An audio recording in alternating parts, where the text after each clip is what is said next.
Mais ce qu'il faut rappeler, c'est que cette émission,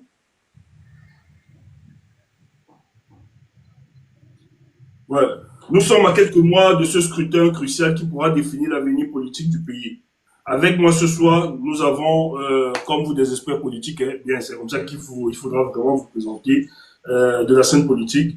Et nous allons essayer de comprendre ce contexte avant les élections présidentielles de 2025, comprendre évidemment sur certaines questions dont les Camerounais se posent, sur l'évolution même, hein, sur le plan sociopolitique de tout ce qui se passe. Donc, je pense qu'ensemble, nous allons essayer d'apporter, que ce soit le MRC, que ce soit le RDPC, de parler à ces nombreux téléspectateurs. Quelle est votre vision pour le cas du Cameroun?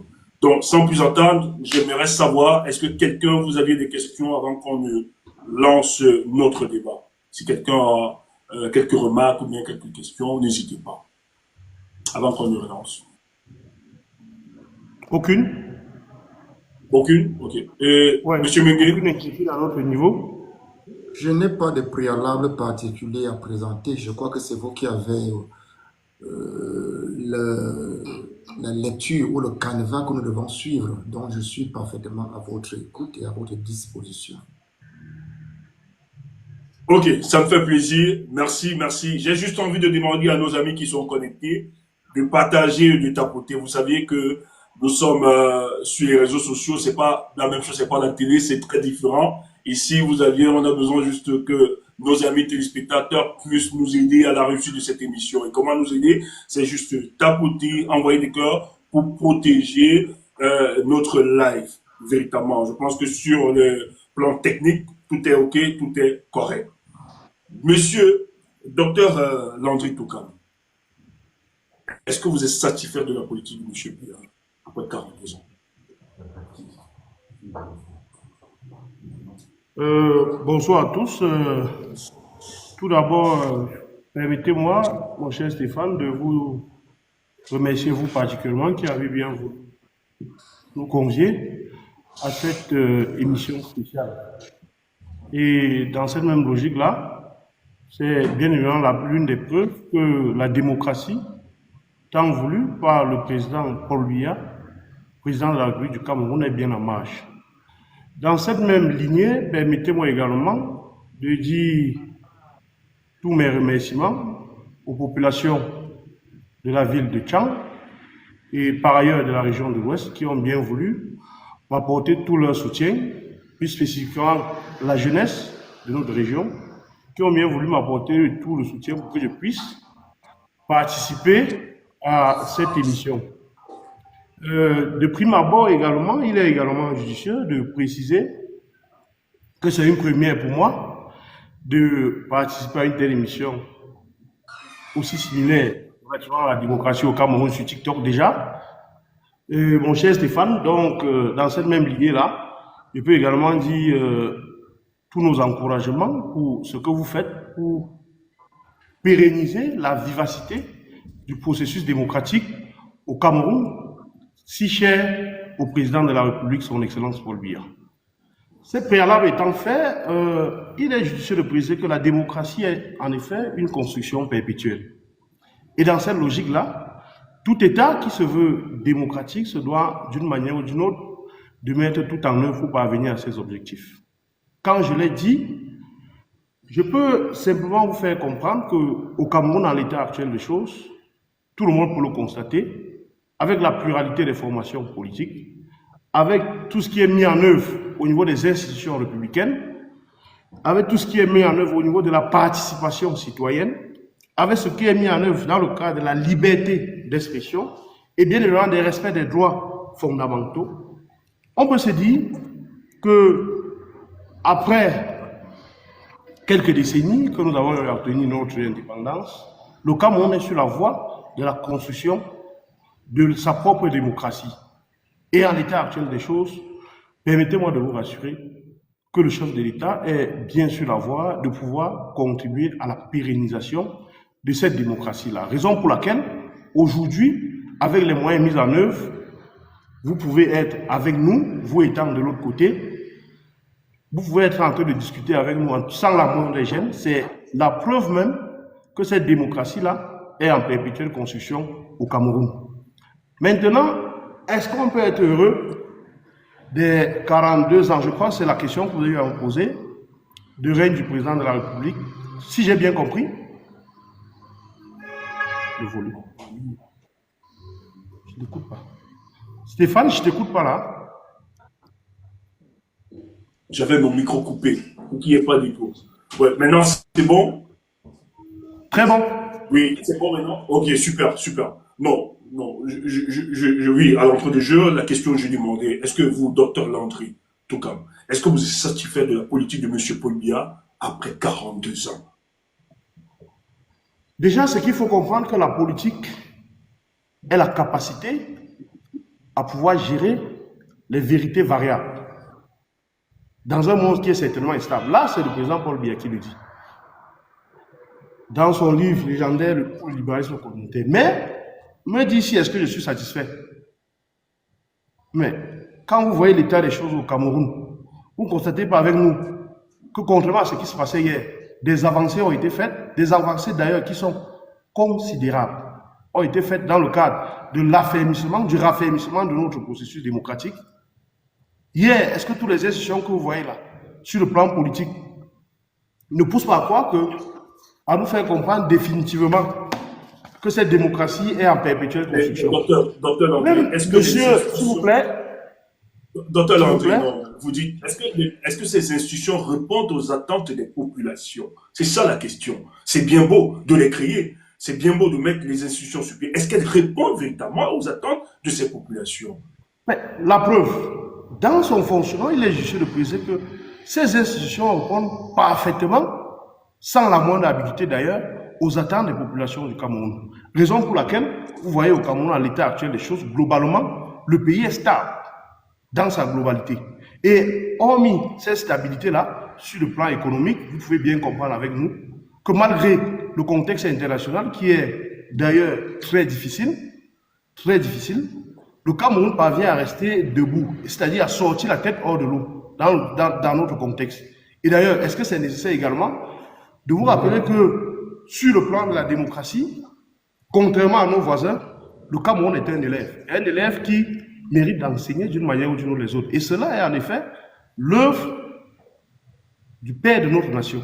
Parce que, quoi qu'il adviendra, M. Mengue, qui nous écoute très studieusement, va comprendre clairement que s'il a même la possibilité de s'exprimer aujourd'hui, c'est en fait l'un des dons, l'un des legs que le président de la République laisse à la jeunesse que nous incarnons. Et c'est dans ce sens-là que nous pouvons dire que, d'une manière ou d'une autre, le Cameroun est en perpétuelle construction et un certain nombre d'efforts ont été faits dans le cadre de l'amélioration des différentes politiques publiques.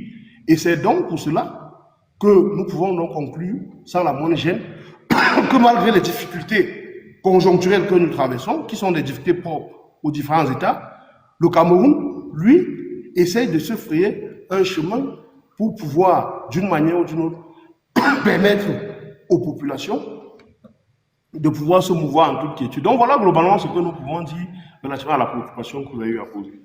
Merci, docteur. Merci, docteur Landry.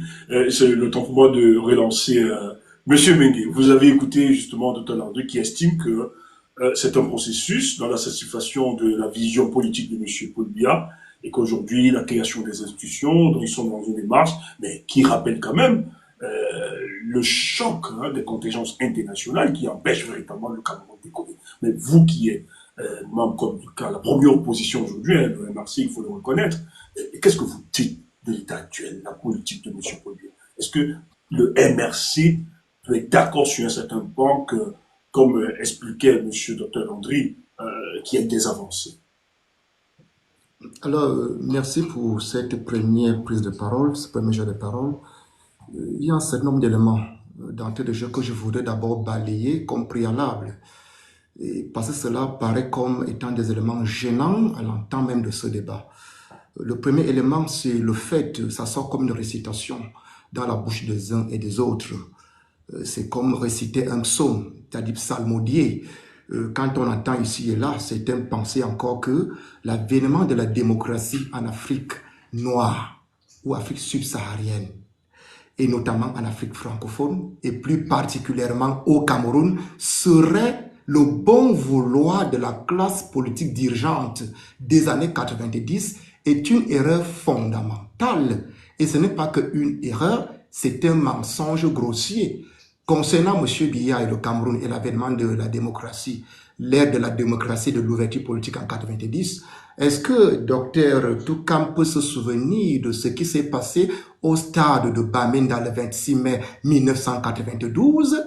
Est-ce que c'est que M. Biya a ordonné à ce que les militants du SDF soient interpellés? On a tiré sur les militants du SDF le 26 mai 1992 au nom de l'avènement de la démocratie.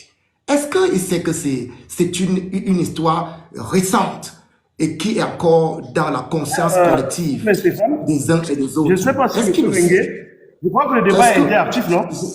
Lorsque vous vous êtes exprimé, vous vous êtes exprimé, vous pouvez continuer à vous exprimer. Je ne vais pas vous interrompre, mais permettez que mes paroles soient audibles. Il y a des gens qui nous écoutent à des milliers de kilomètres, et permettez que je puisse, n'est-ce pas, aller jusqu'au fond de ma pensée. Alors je dis, attribuer la paternité ou l'avènement de la démocratie au Cameroun au bon vouloir de M. Biya est un gros mensonge. Nous fouillons donc dans les archives, je vous convoque les événements du 26 mai 1992 au stade de Bamenda. Ça veut dire la volonté manifeste d'aller contre l'avènement de la démocratie. Ça n'a pas été une volonté de M. Biya de voir la démocratie ou le pluralisme politique s'installer au Cameroun. Vous savez, c'était une conditionnalité des barrières de fonds. C'était une conditionnalité dans la notion de condition. Ça veut dire que pour continuer à aider les pays en développement tels que le Cameroun, il a fallu que, à l'issue du discours de la boule, on présente un certain nombre de conditionnalités. C'est-à-dire, si vous voulez de l'argent pour vous développer, alors vous devez accepter la démocratie. C'était une pilule amère pour certains présidents qui étaient dans une dynamique de velléité éternitaire. Et c'est le cas de M. Biya aujourd'hui. Donc, pour lui, le pluralisme politique et la démocratie qui ouvre la voie à la véritable liberté n'était jamais un menu préféré. Quand je prends cela, je mets de côté.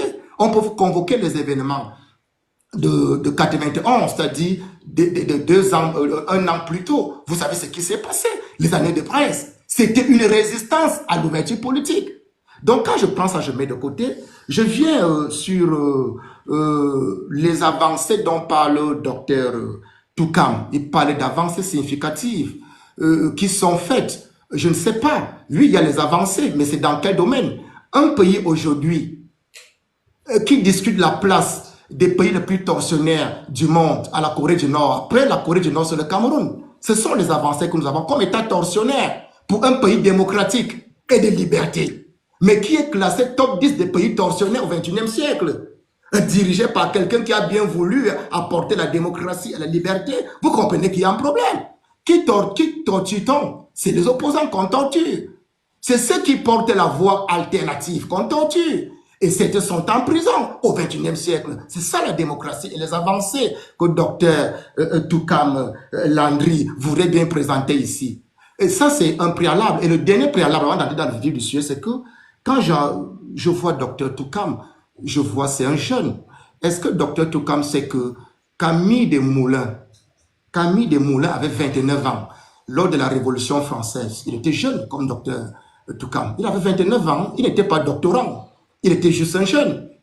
Est-ce que c'est que John Locke avait 36 ans lors de la Révolution en Angleterre? Ça veut dire qu'on a besoin des voix jeunes et des doctorants. John Locke n'était pas doctorant, il était juste un intellectuel. Camille Desmoulins était juste un avocat. Mais c'est des figures jeunes qui ont joué pour les grandes transformations des sociétés. Aujourd'hui, à partir de ces sociétés, l'Afrique s'inspire également. Donc, on aimerait voir des visages jeunes comme Dr Toukam, qui est doctorant ou docteur, contribuer à la transformation de notre paysage politique, institutionnel, économique, et non jouer les suppôts d'un homme qui aujourd'hui est en quête de repères de temps et qui vous présente la présidentielle 2025 comme étant un candidat, comme si il y a 42, 43 ans, il n'avait jamais eu l'occasion de faire valoir son talent. Ça, c'était le préalable. Alors, je viens à votre question. Elle était Oui. encore quoi, votre question? Bon, on va vous relancer sur cette question. Permettez-moi, parce que là, vraiment, vous allez vraiment, vous avez posé quand même les bases. Et le docteur Landry veut réagir. Permettez-moi que le temps soit aussi, hein, on soit en égalité, c'est aussi la démocratie. Mais j'ai vu juste envie de dire qu'il est libre hein, de s'engager là où il veut. Oui, docteur, en tout cas, vous voulez réagir. Allez-y. Ok, merci déjà. Mon cher Stéphane, vous constatez avec nous qu'après les développements de M. Mengue, lui-même il a eu à prononcer, à prendre un certain nombre de positions en précisant clairement qu'on a eu un certain nombre d'avancées. C'est déjà bien de le reconnaître. Et maintenant, revenant maintenant au fond du débat, lui, il a essayé de démystifier le fait que ce n'est pas le président Paul Biya qui est le père de la démocratie au Cameroun. Mais il a essayé de justifier le contexte international en précisant que c'était une exigence des bailleurs de fonds et un certain nombre de paramètres. Mais permettez-moi de vous rappeler, M. Bengue, en toute quiétude, que à cette période-là, ne perdez jamais de vue que le président de ce pays était bel et bien M. Paul Biya. Et à ce titre, garant de la souveraineté républicaine qui émane du peuple camerounais, il avait bien évidemment le choix d'opter pour un certain nombre de paradigmes. Et c'est dans ce sens que lui, il a eu à déclarer en son temps aux camarades même de l'UNC, qui était un parti unique, de se préparer pour aller aux futures échéances électorales, c'est-à-dire pour aller à la concurrence politique. Lui, le président Paul Biya, on peut tout dire, mais je ne suis pas ici aujourd'hui pour m'exprimer, pour faire d'une manière ou d'une autre, entre guillemets, haranguer les foules.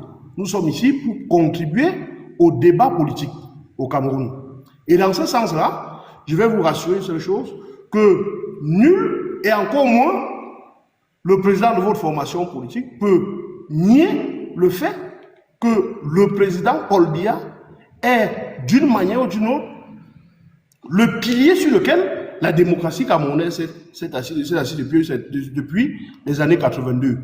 Attendez, en niant ce fait-là, vous comprenez en présent que le président Paul Biya l'a fait sur un certain nombre d'exigences des bailleurs de fonds.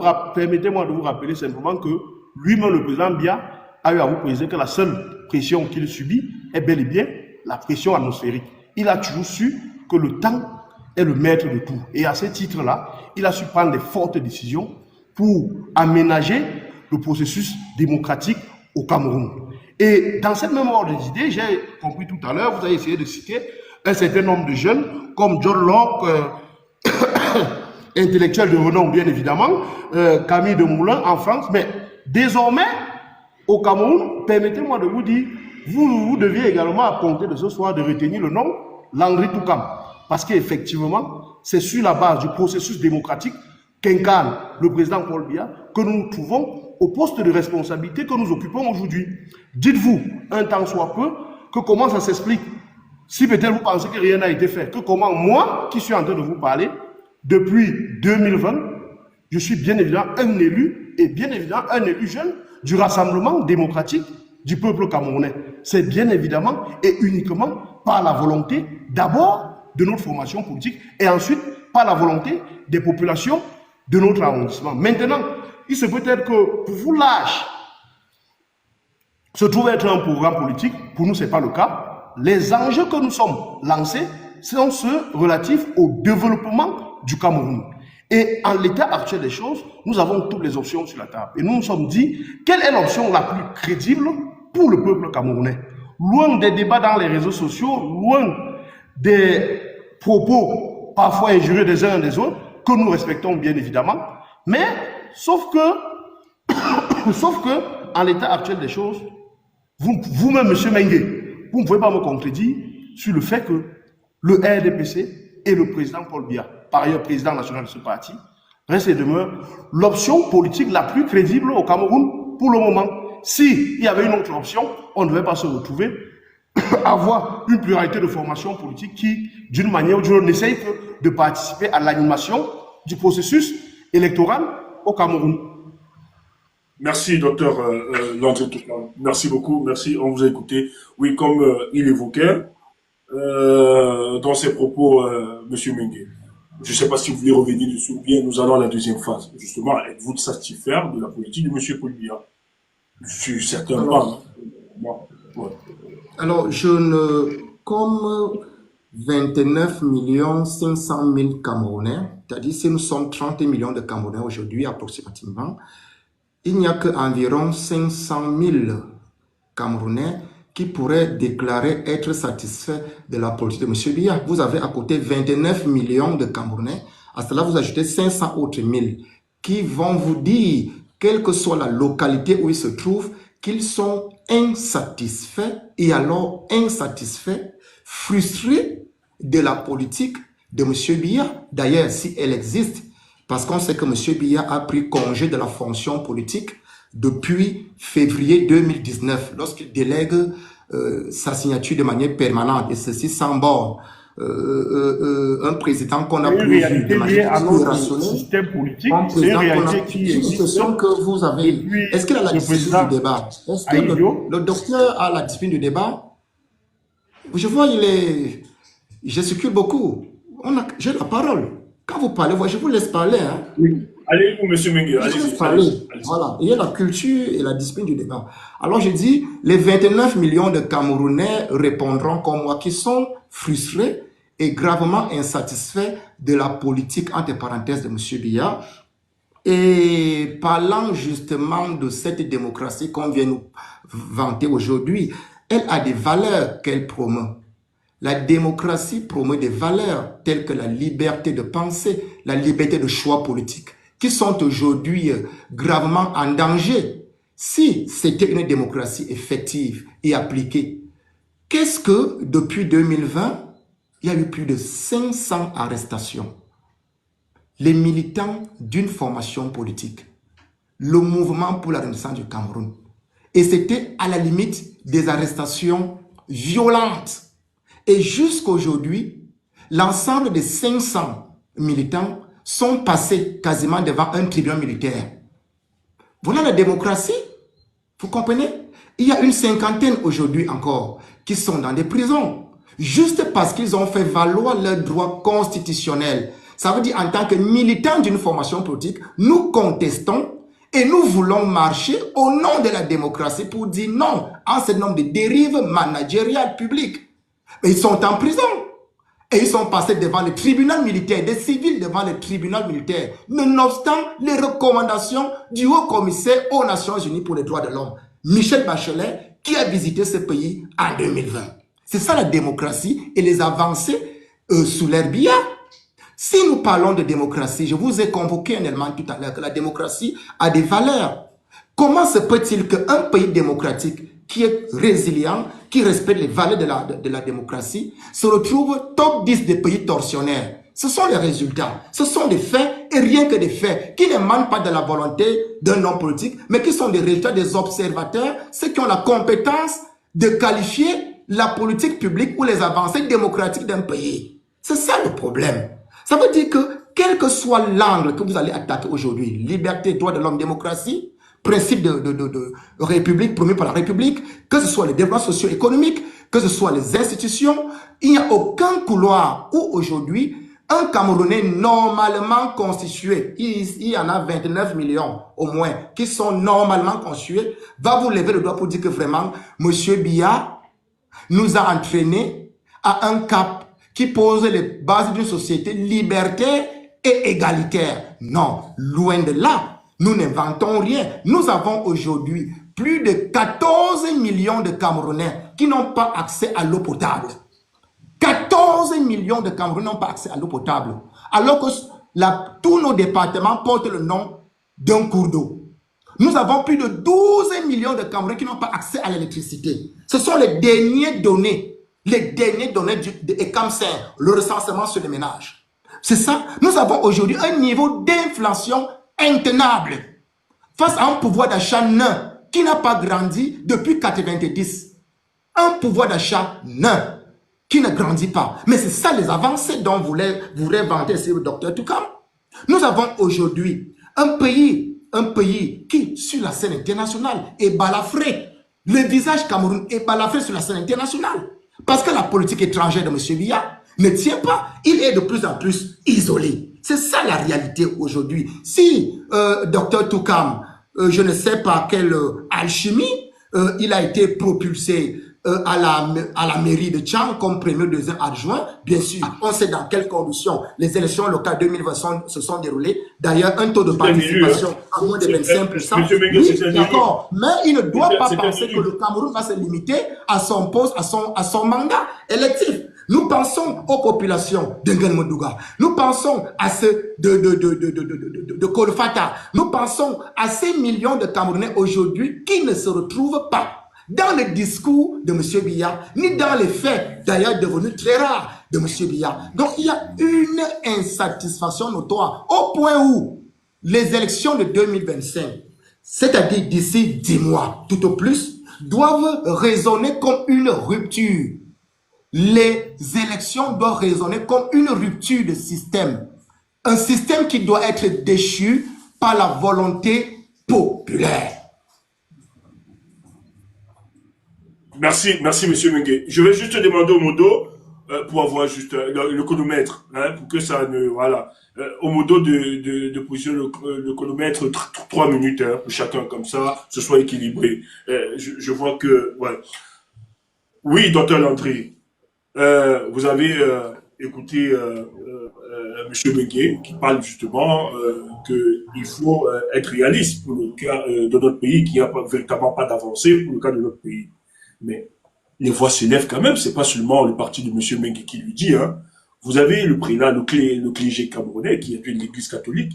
Nous avons écouté les propos de l'évêque Cléda qui appelait à M. Biya de ne plus se représenter et que c'était pas réaliste, vous, les camarades, les membres du RDPC, demandant à M. Biya de se représenter. Est-ce que vous croyez qu'il y aura une élection vraiment sereine en 2025, surtout que les voix se lèvent, vu l'âge du président de la République, M. Biya? Est-ce que pour vous, ça vous pose un problème, vous, militants de ce parti politique et cadre? Ok, très bien. Merci Stéphane. Il est tout de même judicieux que je puisse revenir un temps soit peu sur les allégations de M. Mengue ici. Vous voyez, tout à l'heure, M. Mengue s'est hasardé à dit que sur à peu près 30 millions de Camerounais, nous sommes 500 000 qui reconnaîtront d'une manière ou d'une autre que le système politique camerounais, voire le régime politique camerounais, essaie tant bien que mal de se battre pour pouvoir subvenir aux besoins de nos populations. Là, c'est faux. Vous savez, en politique, le premier critère est la représentation. Et toute formation politique a deux objectifs qui sont primordiaux. Le premier est celui de la conquête du pouvoir, bien évidemment, et le second est celui de la conservation de ce pouvoir politique. Quand je l'ai dit ainsi, c'est pour simplement rappeler à M. Mengue qu'en l'état actuel des choses, le Rassemblement démocratique du peuple camerounais, loin des affabulations des réseaux sociaux, le RDPC s'affiche comme l'unique formation politique crédible. Ça, c'est de la réalité politique. C'est une réalité qui est incontestable. Parce que ce soit au Sénat, que ce soit à l'Assemblée nationale, que ce soit au sein des collectivités territoriales décentralisées ou encore dans les régions, vous pouvez comprendre que la machine RDPC comme formation politique, c'est tant bien que mal de vous faire comprendre qu'elle est prête et déterminée avec le peuple camerounais à relever les défis qui seront propres pour l'année 2025. Quand je l'ai dit, c'est également l'occasion pour moi de rappeler aux uns aux autres, aux Camerounais de toutes les contrées et surtout aux Camerounais de la diaspora, que relativement aux propos de M. Mengue qui traite de notre pays d'état torsionnaire, rassurez-vous d'une seule chose. Le Cameroun est sur la voie de son développement. Et à ce titre, le président de la République met tout en œuvre. Tout en œuvre pour faciliter les aides. Docteur Landry, est-ce que ce n'est pas la démagogie? On est quand même à plus qu'à 42 ans. Quand vous me parlez peut-être de démagogie, Monsieur Stéphane Tchoumou. 42 ans, est-ce qu'il y a des substances? La démocratie. On peut se baser sur quoi, monsieur Docteur Landry, en tout cas? Je ne sais pas si on se comprend bien. Allô? Oui. Je vous comprends, je vous entends. La démocratie. Ça fait 42 ans quand même. La démocratie est une forme. Comprenons-nous? Ouais.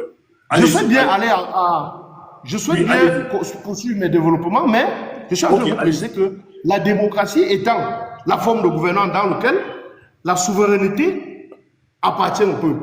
Quand je l'ai dit, si le peuple camerounais, dans toute sa légitimité, décide que son destin sera géré par le président Paul Biya, qui dans les prochains mois sera plutôt le candidat Paul Biya. Attends, qui suis-je pour m'opposer à cette volonté qui émane du peuple souverain? Ne confondez pas une seule chose. Ne confondez pas à ce qui se dit dans les réseaux sociaux par un groupuscule de Camerounais sur la réalité que nous traversons. Lui-même, le président Paul Biya, reconnaît que nous faisons face à un certain nombre de difficultés. Il reconnaît même qu'au niveau des atteintes, on traverse un certain nombre de problèmes. Mais lui, en tant que garant des institutions républicaines, il nous fait donc comprendre que malgré ces difficultés qui sont liées à la conjoncture, d'abord nationale et également internationale, et surtout aux problèmes de gouvernance que nous traversons, nous sommes sur le bon bout. D'ailleurs, est-ce que c'est nécessaire de vous rappeler qu'en Afrique noire francophone, nous avons l'une des économies les plus résilientes. Nous avons un peuple qui est conscient des enjeux de son devenir. Et c'est à ce titre-là que, malgré les différentes trompettes et les tambours battants des uns et des autres, le peuple camerounais est resté serein. Le peuple camerounais a toujours su faire confiance au capitaine de son bateau, qui est le président Paul Biya. Et le peuple camerounais s'est toujours dit, c'est le meilleur risque.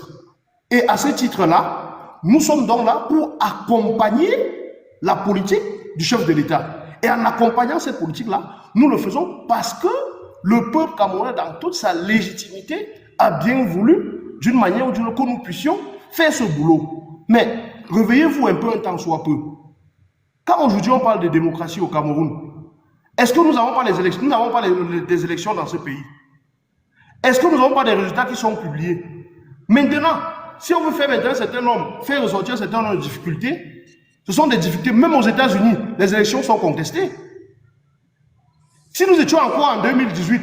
Menge devait s'hasarder, citer un certain nom pour dire que ce monsieur est président de la République. Mais sauf que, aujourd'hui, il est conscient et il reconnaît déjà, et c'est déjà un atout que je constate, il reconnaît déjà que le président Paul Biya reste et demeure l'unique garant des institutions républicaines. Et à ce titre, nous l'accompagnons dans la mise en œuvre des différentes politiques publiques qu'il a bien voulu décider avec son gouvernement. Mais à côté de ce paramètre-là, nous sommes conscients que nous faisons face à un certain nombre de difficultés liées à la conjoncture. Le président me met allé et il nous a parlé des difficultés liées à l'état de nos routes, aux difficultés liées aux problèmes d'électricité, d'eau. C'est une réalité qui est connue. Mais, sauf que, quelle est l'offre crédible en l'état actuel des choses qui peut, d'une manière ou d'une autre, rivaliser le candidat du Rassemblement démocratique du peuple camerounais? Monsieur Menge, je vais vous rassurer une seule chose. C'est bon. Merci, c'est le chrono là. Donc, je veux qu'on respecte. Et voilà. Merci. Ben, vous allez revenir. Oui. Il a quand même évoqué, Monsieur Menge, il a évoqué que c'est l'émanation de la volonté du peuple qui ne peut pas y aller. Si on demandait au président de la République de se représenter ou bien de se maintenir, d'être président de la République, c'est son émanation. Mais non, il continue d'évoquer la conjoncture internationale qui est l'un des éléments qui empêche véritablement le Cameroun de sortir ou bien de mettre sur pied, d'atteindre son objectif pour le cas de développement. Oui, Monsieur Menge. Que dire? Écoutez, hein, il y a ce qu'on appelle la boucle émissarisation. La boucle émissarisation, au petit français du quartier, tu portes mal le pantalon, tu accuses la taille du pantalon. En fait, ça dit, tu n'as pas regardé la taille du pantalon que tu portes, mais tu accuses le pantalon. Aujourd'hui, le système BIA, le régime RDPC, jette le tort ou alors les défaillances et les limites par lesquelles il brille par une conjoncture internationale, comme si le Cameroun était l'unique pays qui subirait cette conjoncture internationale. Encore qu'il faut fixer les bornes de cette conjoncture internationale. Celle qui commence de quelle Je vous ai convoqué une conjoncture internationale, celle de 90 par exemple. De quelle conjoncture internationale parle-t-on? Celle de 2015 avec notamment le ton qui a vacillé, la rupture qu'il y a eu entre l'eurasisme et l'occidentalisme, notamment l'arrivée de la Fédération de Russie sur la scène internationale, celle de 2022 avec la guerre en Ukraine. Moi, je ne sais pas de quelle conjoncture internationale on va attribuer les retards et les défaillances d'un système qui est là depuis 42 ans. 42 ans. Je ne sais pas quel âge avait Docteur Tshombu lorsque M. Biya, son grand camarade, qu'il imagine être candidat dans quelques mois, qui a de la peine à se lever par nuit, mais qui pense qu'il peut être candidat. Je ne sais pas quel âge qu'il avait en 82. Il y a plus de 40 ans, Docteur Tshombu, qu'un homme et un système tiennent les rênes d'un pouvoir. C'est Docteur Toukam, hein. S'essaye, Je suis pas docteur, dans un c'est Docteur Toukam. Oui, Docteur Toukam, oui, excusez-moi, hein, je vais m'y habituer. Hein. Donc, je ne sais pas quel âge il avait lorsque il vient convoquer aujourd'hui la conjoncture internationale comme étant un frein aux politiques de gouvernance locale. Non, ce n'est pas la conjoncture internationale qui a fait en sorte que, en 2006, lorsque le Cameroun atteint ce point d'achèvement, justement avec la conjoncture internationale, nous avons une dette de 900 milliards.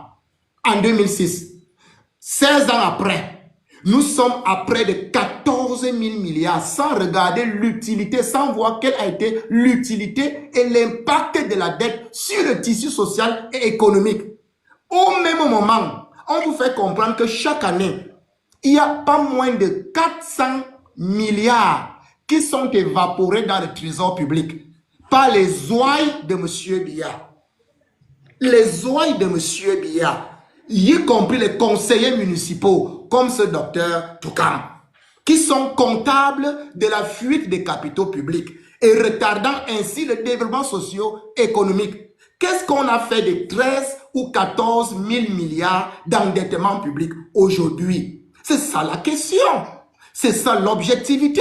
C'est pour cela que je dis que, loin d'être celui qui vient faire le chantre ou le griotisme ou le supplétif d'un homme qui ne le connaît même pas, qui ne peut même pas l'écouter, parce qu'il est dans son isoloir, depuis février 2019, il s'est reclus, et un homme qui ne connaît même pas la connectivité avec le peuple. Je ne sais pas la dernière fois que M. Biya a eu un bain de foule avec le peuple souverain. Je ne dis pas ces hommes armés qui sont tout autour de lui, noirs, habillés. Je ne sais pas si c'est eux qui l'ont élu. Il se réclame à 80, si c'est 73% en 2018, mais quand il passe à côté de ce peuple, il est tellement protégé. Donc, je ne sais pas de quel peuple on parle. Et je ne sais pas de quelle conjoncture internationale aujourd'hui qui serait aujourd'hui un handicap pour nos politiques nationales. Comme si le Sénégal ne subissait pas la conjoncture internationale. Comme si la Côte d'Ivoire ne subissait pas la conjoncture internationale. Comme si le Ghana ne subissait pas la conjoncture internationale ou l'Afrique du Sud. Je vous cite là quelques pays qui sont en pôle position de développement économique. La Côte d'Ivoire avait les mêmes indicateurs socio-économiques que le Cameroun en 82. Mais aujourd'hui, la Côte d'Ivoire est loin. Son budget est le double de celui du Cameroun. Son niveau d'inflation est maîtrisé pour une population quasiment égale à celle du Cameroun. C'est ça qu'on attend. Ce sont ces indicateurs-là qu'on veut d'un pays. Le Sénégal, qui, depuis 1982 jusqu'à ce jour, a 4 présidents, nous on a un seul. Depuis Abdou Diouf en 1981 jusqu'à ce jour, le Sénégal est à 4 présidents. Donc, 4 régimes, nous on a un seul. Le Sénégal aujourd'hui a des avancées significatives par rapport à son économie. C'est ça le problème. Le Nigeria, qui a des satellites, les satellites, il en a 6 dans l'espace. Pour aller au Nigeria, on ne prend pas l'avion, on traverse la forêt, on est au Nigeria. Ils ont 6 satellites dans l'espace. Mais c'est ça les avancées. C'est ce qu'on veut savoir. Nous, on attend toujours le tramway entre Yaoundé et Douala ou Douala et Yaoundé. Je ne prends qu'un exemple.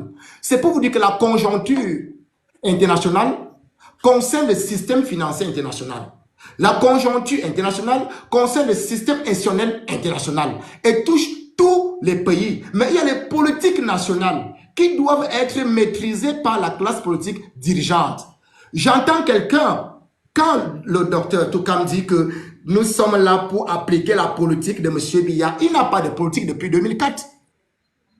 Le dernier programme politique du RDPC date d'avant les élections de 2004. Parce que 2004-2011, c'est les grandes ambitions, ce n'est pas un programme politique. 2011-2018, c'est les grandes réalisations, ce n'est pas un programme politique, grande réalisation, ça ne veut rien dire, c'est absurde.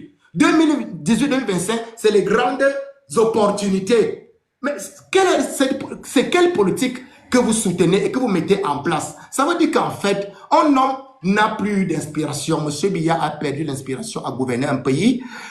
Aujourd'hui, il devrait faire ce que l'autre avait fait avant lui, son prédécesseur. Il devrait savoir qu'à un certain moment donné, on est humain.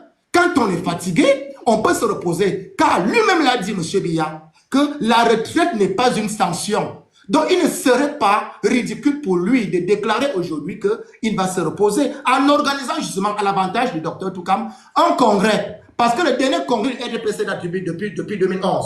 Un congrès qui va permettre à ce que la jeunesse, comme docteur Toukam, puisse aussi avoir une perspective politique dans ce parti, bien sûr, qui va s'éclater après M. Biya. On sait que ce sera effacé complètement. Donc, il organise un congrès. On choisit un autre président national RDPC qui peut être candidat. Et non nous présenter quelqu'un qui a pris la retraite depuis 6 ans aujourd'hui. Monsieur Mengue, merci pour merci pour la relance. Pas de souci, hein, parce que nous sommes en démocratie, pas de souci de temps et tout. Mais on note, mais nous avons des modos qui qui essaient de vous avez pas de souci de temps, vous allez revenir dessus. Oui, docteur Toukam, ouais, nous sommes avec vous là.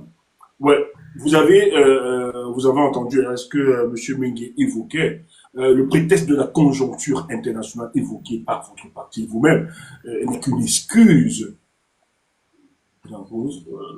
Ouais. N'est qu'une excuse qu'on ne peut pas évidemment évoquer tout le temps. Et d'ailleurs, le président Paul Biya, nous l'avons écouté le 31, qui parlait des chocs, du choc international qui justifie la lenteur.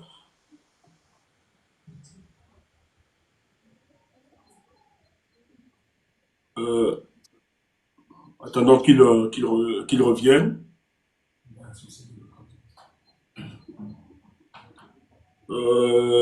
Ouais, c'est bon. C'est bon. Très bien. J'ai écouté très religieusement Monsieur Mengue pour comprendre où il voulait chuter. Vous savez, le président Biya a appris à la jeunesse camerounaise que nous incarnons un certain nombre d'attitudes, et surtout à la jeunesse du RDPC. Vous savez, l'agitation, le bavardage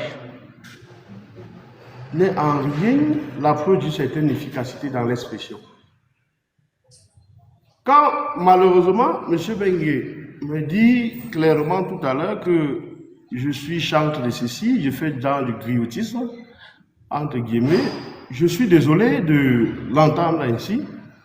Je suis désolé pourquoi. C'est ce genre d'attitude-là que vous voulez laisser au peuple camerounais. Nous, chez nous, je peux vous rassurer d'une seule chose. Nous savons où nous allons.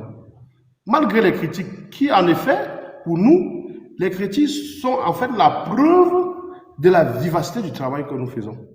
Parce que si ces critiques-là n'existaient pas, on ne pouvait pas un temps soit pour atteindre un certain objectif. Ces critiques-là nous permettent de nous améliorer, et non seulement de nous améliorer, mais surtout de nous donner un certain nombre de moyens pour pouvoir atteindre certains objectifs. Mais sauf que quand nous entrons dans la phase de la critique, nous faisons une critique responsable.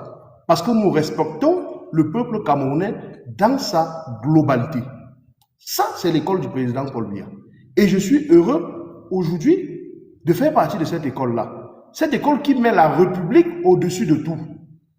Je dis bien cette école qui met la République au-dessus de tout. Et le respect des points de vue des uns et des autres est un principe sacro-saint pour nous, au RDPC. Quand je l'ai dit maintenant, tout à l'heure, M. Mengue a essayé d'évoquer la question de la dette. A essayé de prendre un certain nombre d'exemples, comparativement en citant le Sénégal, en citant la Côte d'Ivoire. M. Mengue, si on veut entrer dans la question de la dette, si on veut faire un peu d'économie, Est-ce que vous êtes conscient que si on va entrer sur la question de la dette du Cameroun, relativement à son produit intérieur brut, est 1000 fois raisonnable par rapport à la dette de ces pays que vous venez de citer là. Et deux, le président de la République, son Excellence Paul Biya, a fait un choix stratégique qui est celui de développer toutes les régions au même moment. Toutes les régions au même moment. Si vous avez eu à arriver peut-être au Sénégal, après la capitale politique Dakar, vous avez eu à faire 200 km après cette capitale-là. Je parle du Sénégal. Mais je veux vous rassurer, je suis à 400 km de Yaoundé. Et la route que j'emprunte pour arriver à l'ouest, ici chez moi à Tchang, est l'une des meilleures routes de ce pays. C'est ça que nous parlons des avancées. Dans ce même ordre d'idée, est-ce que vous savez que je peux quitter de Yaoundé de nos jours pour arriver à l'ouest en 30 minutes? C'est ces avancées-là que nous parlons aujourd'hui. En toute humilité, permettez-moi de vous rappeler que nous reconnaissons bien qu'il y a un certain nombre de manquements, mais nous sommes conscients que ces manquements-là, nous pouvons les corriger. C'est pourquoi le combat que nous sommes engagés avec le président Paul Biya actuellement, c'est un combat lié au problème de gouvernance. Au problème de gouvernance. D'ailleurs, M. Stéphane, il faut constater avec nous que depuis le début de l'émission, j'ai eu l'amabilité de citer avec fierté, avec élégance, mon président, c'est-à-dire le président Paul Biya. Mais convenez avec nous que M. Bengue, depuis le début, il n'a cité aucun nom. Vous savez pourquoi? C'est pour une seule raison.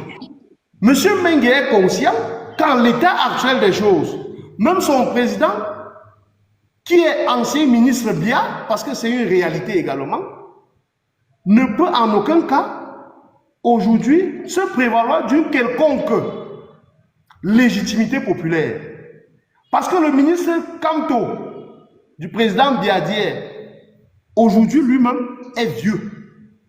Et à ce titre-là, il mérite, s'il fallait dire au président Paul Biya de se reposer, le ministre Kamto mérite également un repos au village à Baham. Et à ce titre-là, sans même pouvoir bénéficier de la fonction présidentielle, il va aller se reposer parce que, sur le plan légal, sur le plan juridique, en l'état actuel des choses, il n'a même pas la qualité pour être candidat à la prochaine élection présidentielle au Cameroun.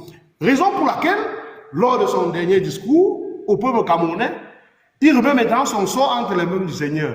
Mais je vais rappeler au professeur Kamto, pour qui nous avons un respect cardinal en tant qu'enseignant, que ici, c'est la norme, c'est la constitution que nous devons de suivre. Ce n'est pas Dieu qui va venir développer le Cameroun. Parce que j'ai compris la dernière fois, lors de son dernier discours, il a dit, si Dieu le veut. Mais, mon Dieu, Dieu a quoi y voir dans la démocratie? Monsieur, assumez simplement les positions que vous avez eu à prendre hier. En 2025, battez-vous, utilisez tout ce que vous pouvez utiliser pour pouvoir être candidat, mais ce n'est pas la volonté de Dieu, ce n'est pas Dieu. Parce que la souveraineté appartient au peuple. Et à ce titre-là, le peuple camerounais est résolu, est déterminé à apporter un soutien massif au candidat du RDPC. Mais d'ailleurs, permettez-moi encore de revenir, Monsieur Stéphane, oui, pourquoi plusieurs Camerounais en 30 secondes, de 30 secondes. l'opposition, mon cher Stéphane, je regarde le chrono, parce que je vais te rappeler que tout à l'heure, j'ai bien regardé le chrono que M. Mengue a eu à prendre. Là, on n'a pas encore atteint le nombre de minutes que M. Mengue a eu à prendre tout à l'heure. Mais je vais chuter en disant ceci, comme vous me mettez à cette pression, je vais chuter en disant ceci. Aucune pression. C'est que j'ai des gens qui me donnent le chrono ici, donc je respecte. Donc, ne vous dérangez pas. Ah, bon, vraiment, il faut qu'ils comprennent que c'est une émission spéciale. Et quand il est préférable de nous laisser, d'une manière ou d'une autre, développer ce que nous savons un peu. Mais quand je l'ai maintenant dit, je vais chuter donc, comme c'est le cas, en précisant que, en l'état actuel des choses, nous appelons non seulement la jeunesse camerounaise, ici au pays, et surtout celle de l'étranger, et à se mobiliser globalement pour non seulement défendre d'abord la République, Parce qu'étant tous des enfants de cette République, nous devons de défendre d'abord cette République. Mais à côté de ce paramètre-là, nous devons défendre ceux qui incarnent les institutions républicaines. Parce que maintenant, pour revenir aux hommes politiques qui pensent à Dieu, permettez-moi de vous rappeler simplement que tout pouvoir vient de Dieu. Et à ce titre-là, nous devons de respecter la volonté de Dieu sans qui rien n'est possible. Ok, merci. Vous avez dit que tout pouvoir vient de Dieu. Ben, c'est pas aussi mal si le candidat de M. Mengue a convoqué Dieu. Ok, oui, M. Mengue, vous avez écouté Dr Landry qui a évoqué quand même beaucoup de choses et qui part aussi dans la même réaction en vous disant que l'âge du président Paul Biya qui a été, que nous avons évoqué ici, parce que je le disais, c'est les évêques, hein, c'est l'église catholique qui parlait déjà, hein, qui n'était pas réalisable en parlant de l'évêque Rida, d'appeler M. Paul Biya à se présenter aux élections présidentielles. Mais de l'autre côté, il rappelle aussi que M. Kamto est vieux, selon lui, et que M. Kamto déjà aussi, on n'est pas sûr qu'il sera candidat parce qu'il n'a pas de représentant. Parce qu'il n'a pas de représentant à l'Assemblée nationale ou bien des conseils municipaux pour se présenter à cette élection. Donc, la candidature de Maurice Kamto, qu'est-ce que vous en dites? Quel élément de réponse? Je crois que mon co-discutant doit faire quelques mises à jour, non seulement sur le plan juridique, en matière de légalité de la candidature d'un citoyen à une élection présidentielle. Il faut qu'il fasse quelques mises à jour. Il devrait également se raviser sur certaines choses. Parce que quand j'entends dire que tel est ministre de Paul Biya, non. Personne n'est ministre de personne. On est ministre de la République. On n'est pas ministre de Paul Biya, on n'est pas ministre d'Ahidjo. Lorsque le professeur Maurice Kamto sera au pouvoir, d'ici 10 ou 11 mois, personne ne sera ministre de M. Kamto. Si aujourd'hui, comme nous le souhaitons, le professeur Maurice Kamto vient à gagner les élections présidentielles, certainement, il pourra me nommer ministre. Je ne serai pas ministre du professeur Maurice Kamto, je serai ministre de la République. Et cette culture que révèle aujourd'hui Dr Toukam rentre dans le cadre de la confusion entre l'institution et l'institutionnel.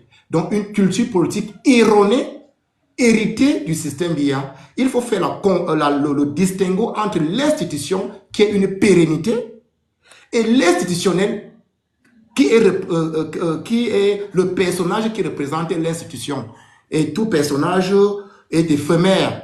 Donc, le professeur Maurice Kamto a été ministre de la République et non ministre de Paul Biya. Comme tous les autres ministres d'ailleurs. Donc, ça c'est entre parenthèses. Et au sujet de la candidature du professeur Maurice Kamto, j'ai dit, je renvoie au docteur Toukam la nécessité de faire quelques mises au point, quelques révisions sur le plan juridique, parce qu'en fait, je ne voudrais pas commenter de cela ici, ça va nous perdre le temps. Ça n'a pas lieu, c'est pas un débat qui a lieu d'être, parce que on n'est plus à ce débat. Le professeur Maurice Kamto, lors de son adresse à la nation, d'il y a quelques jours, a déclaré une fois de plus sa candidature pour les élections de 2025, dans l'année en cours. Le débat n'est pas à ce niveau, peut-être pour ceux qui ne comprennent pas ce qui se passe, les rouages politiques, les ouvertures, qu'est-ce que la Constitution permet, qu'est-ce qu'elle ne permet pas. Quand je dis ça, je me mets de côté, je reviens sur, vous aviez une préoccupation sur il y avait une préoccupation là, si vous pouvez me rappeler un peu, votre question fondamentale, hein? C'était laquelle là? La question fondamentale, non, c'était le choc. Hein, oui, oui. Non, la question même, c'était, en fait, je pense qu'on a évacué déjà cette question sur l'excuse utilisée de temps en temps, le choc international, pour justifier la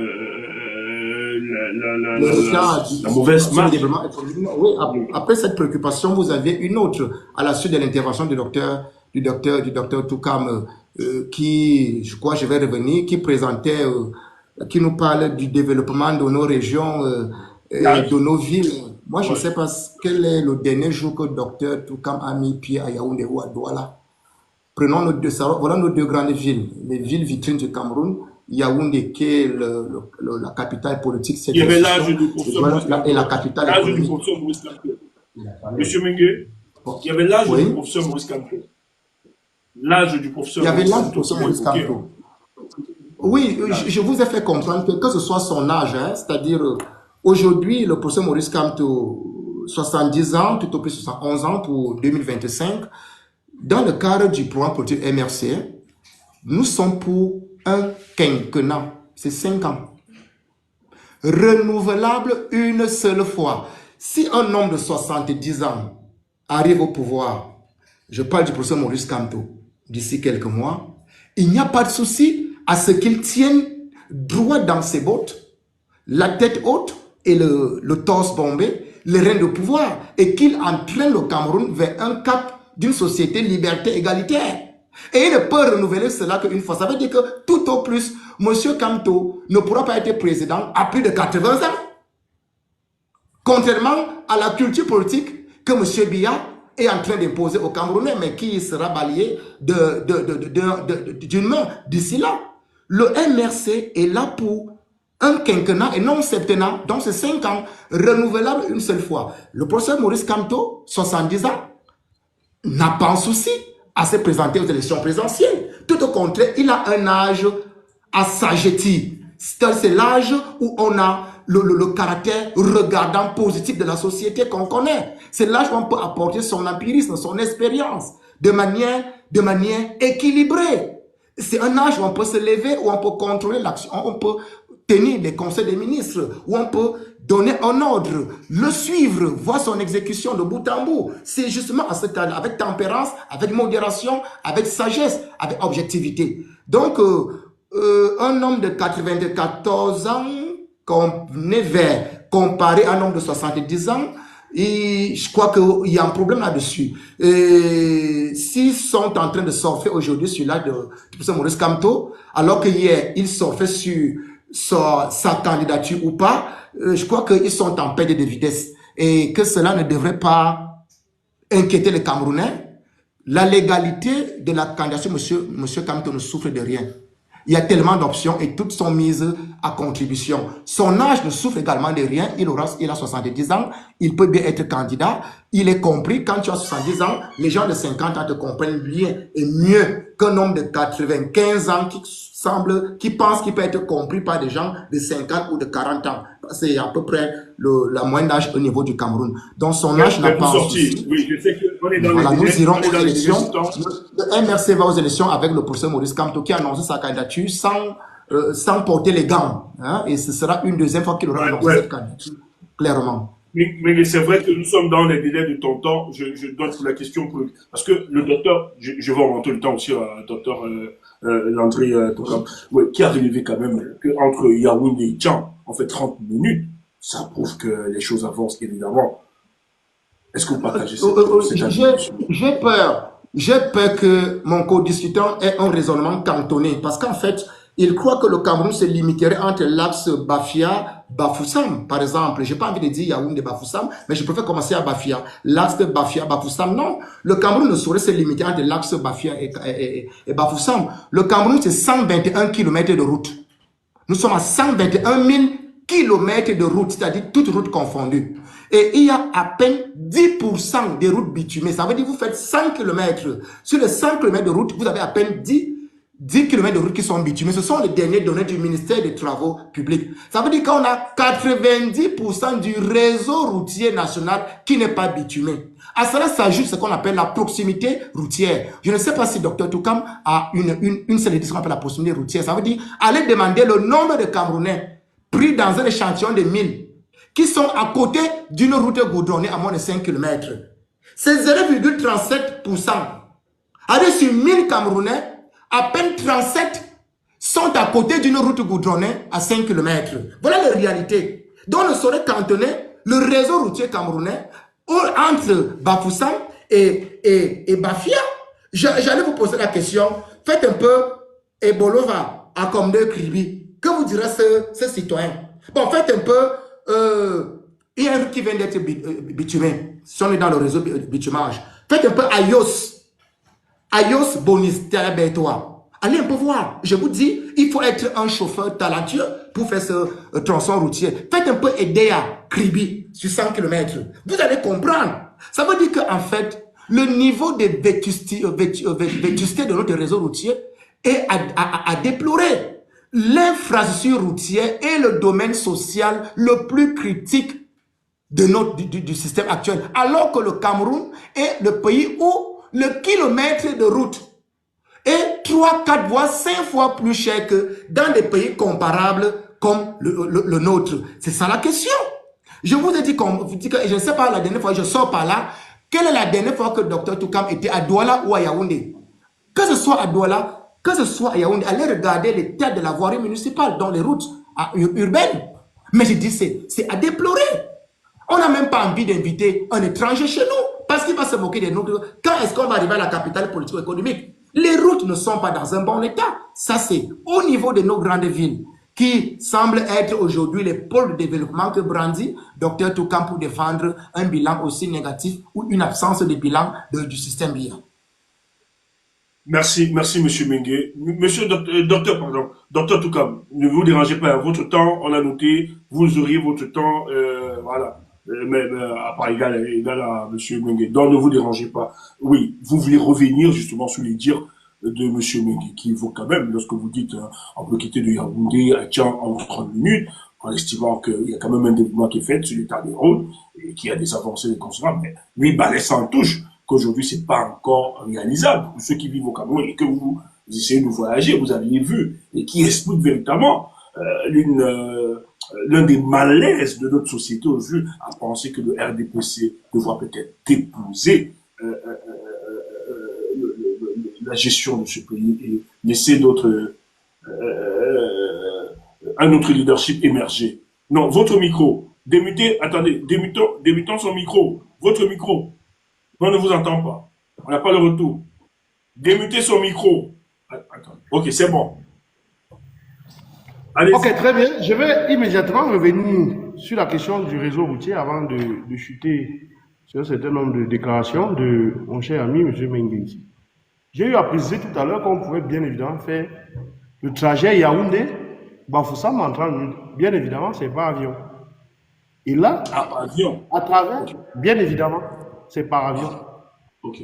Et là, bien évidemment, à travers les dispositions que le chef de l'État a bien eu à prendre relativement à la modernisation des différents aéroports. Mais docteur Toukam, est-ce que tout le monde a ce luxe? C'est pas quand même, c'est un luxe, hein. Prendre l'avion doit c'est un luxe. Est-ce que le Camerounais lambda, avec quand même le niveau de vie camerounais? Monsieur Stéphane Tchoubou, vous savez très bien que le Camerounais peut se permettre cela. Vous avez très bien dit que c'est un luxe. Vous savez très bien qu'au niveau de l'Europe, où vous vous trouvez, les déplacements par avion, c'est les déplacements les plus courants. Et à ce titre-là, le Cameroun s'inscrit dans cette démarche. Quand j'ai dit cela, je ne vais plus entrer dans des autres formes de débat. Maintenant, tout à l'heure, j'ai essayé d'évoquer l'âge du président national du MS. Pourquoi? Parce qu'il se peut être que M. Mengue, dans son argumentaire, insistait beaucoup sur le fait que le président Biya était entre guillemets vieux. Mais j'ai simplement dit, l'âge n'est pas un programme politique. Et à ce titre-là, on se doit de respecter ce que la norme au-dessus de la grande norme le dit en matière d'élection au Cameroun. Est-ce que le président Paul Biya a-t-il la capacité légale, juridique, à pouvoir être candidat à une élection présidentielle au Cameroun? Dès l'instant que la réponse est oui, tout s'arrête. Le second palier est celui maintenant du peuple souverain qui, lui, décidera unilatéralement s'il pourra encore donner la possibilité au président Paul Biya de pouvoir conduire la destinée de notre nation. Docteur Toukam, permettez-moi de vous relancer, hein. Vous aurez votre temps, mais lorsqu'on voit quand même le président de la République, mais c'est quand même quelqu'un qui prend de l'âge, on voit qu'autour de lui, aujourd'hui, hein, c'est un constat que nous avions fait, nous Camerounais, nous autres, hein, ne sont pas d'un secret de Dieu, la caméra ne traîne pas plus d'1 minute sur le président de la République, on a besoin de l'assister, de l'arrêter, etc. Est-ce que finalement le président n'est pas conscient que la vieillesse qui est une réalité, hein, à tout être humain. Monsieur Mengue, s'il vous plaît. Monsieur Mengue, s'il vous plaît. Je vous écoute. Peut-être que nous sommes en train de nous départir de nos originalités propres au continent africain. L'âge est synonyme de richesse. L'âge est synonyme d'expérience. L'âge est synonyme de respect. Pourquoi vous ne pouvez pas comprendre que lui, le président Biya, à travers cet âge, de nos jours, est l'un des présidents les plus respectés au monde? Mais regardez un peu les derniers voyages du chef de l'État à l'étranger. Rien que sur le plan protocolaire, regardez toujours où il est. Oui, par exemple, je vous coupe la parole. Monsieur Mengue, s'il vous plaît, ne vous inquiétez pas. Je vous relance, hein. Je vous relance. Non, ne me relancez pas. C'est Stéphane qui a la qualité pour pouvoir me relancer. Écoutez-moi avec un placé sur la tête. C'est la respectabilité. Écoutez-moi et rangez. Je dis, je vous relance dans les paroles. Pour ajouter de l'eau dans votre moulin, qu'au cours de ces derniers voyages, pour l'avoir respecté, on l'a vu au bord de la Seine dégliner avec de l'eau et un placé sur la tête. C'est un symbole de respect. Je sais aussi. Vous êtes dans les faits sociaux. Il est tombé malade par la suite. Hein. Ça aussi, c'est le respect. Monsieur Mengue, voilà ce que je vais encore revenir pour que ce soit bien clair. L'objectif de toute formation politique est de conquérir et de conserver le pouvoir. Je souhaite que cela puisse être ce que vous devez de retenir chez vous au MRC. Docteur Landry, il faut m'écouter, s'il vous plaît. Il ne faut pas me faire perdre un certain nombre de vues. Non, mais c'est pas grave, c'est pas grave. Quand je l'ai dit ainsi, vous pensez que moi qui suis là. Docteur, nous autres, hein, on va pas, moi c'est vrai, je modère, c'est vous débattez, mais non, nous en tant que Camerounais quand même, on vous écoutait, on peut demander, est-ce que c'est pas grave dans vos propos, que l'objectif seulement c'est de conserver le pouvoir. Donc vous nous faites croire que l'objectif ici, ce n'est pas d'améliorer la condition des citoyens camerounais? Non, je reste là sur l'essence même de la science politique. Je ne suis pas en train de faire des développements. Dès l'instant maintenant qu'on a pu conquérir ce pouvoir, à travers maintenant les réalisations, on se donne les moyens pour pouvoir le conserver. Si on ne travaille pas comme nous travaillons depuis plus de 42 ans, vous pensez que nous serons encore là? Vous pensez que si le peuple camerounais, dans sa majorité, pensait un seul instant que le président Biya n'était pas l'équation qui pouvait nous permettre d'atteindre les cimes liées à notre développement, vous pensez que le président Biya devait être là? Il a toujours eu à vous rappeler qu'il a toujours été élu et réélu par le peuple camerounais d'un processus démocratique, respecté, crédible et viable. Comme je l'ai dit maintenant, je vais vous faire comprendre une seule chose.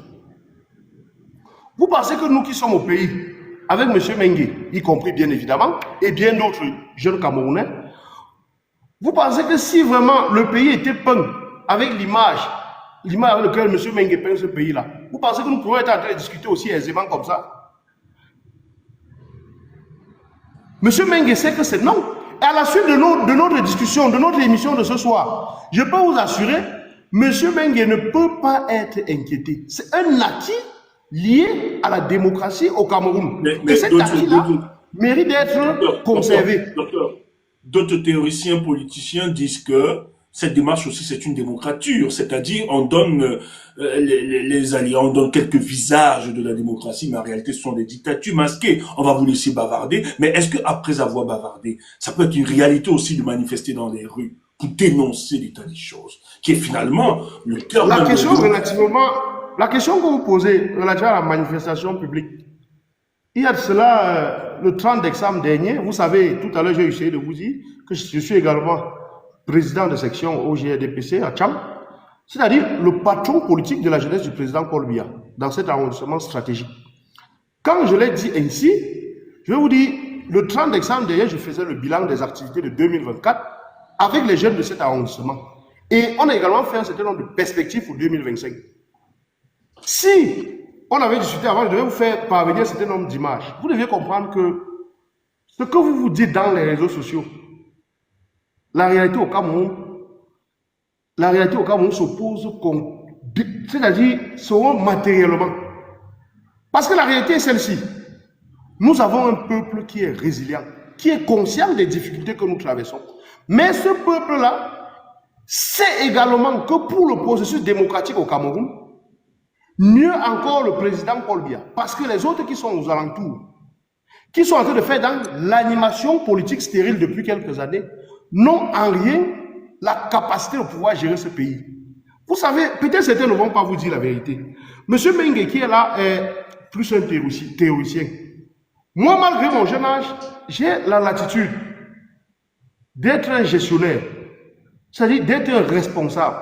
Vous pouvez pas comprendre les difficultés que nous traversons dans le cadre de l'amélioration des conditions de vie des Camerounais. À l'état actuel, je suis en train de vous parler là, étant encore au travail.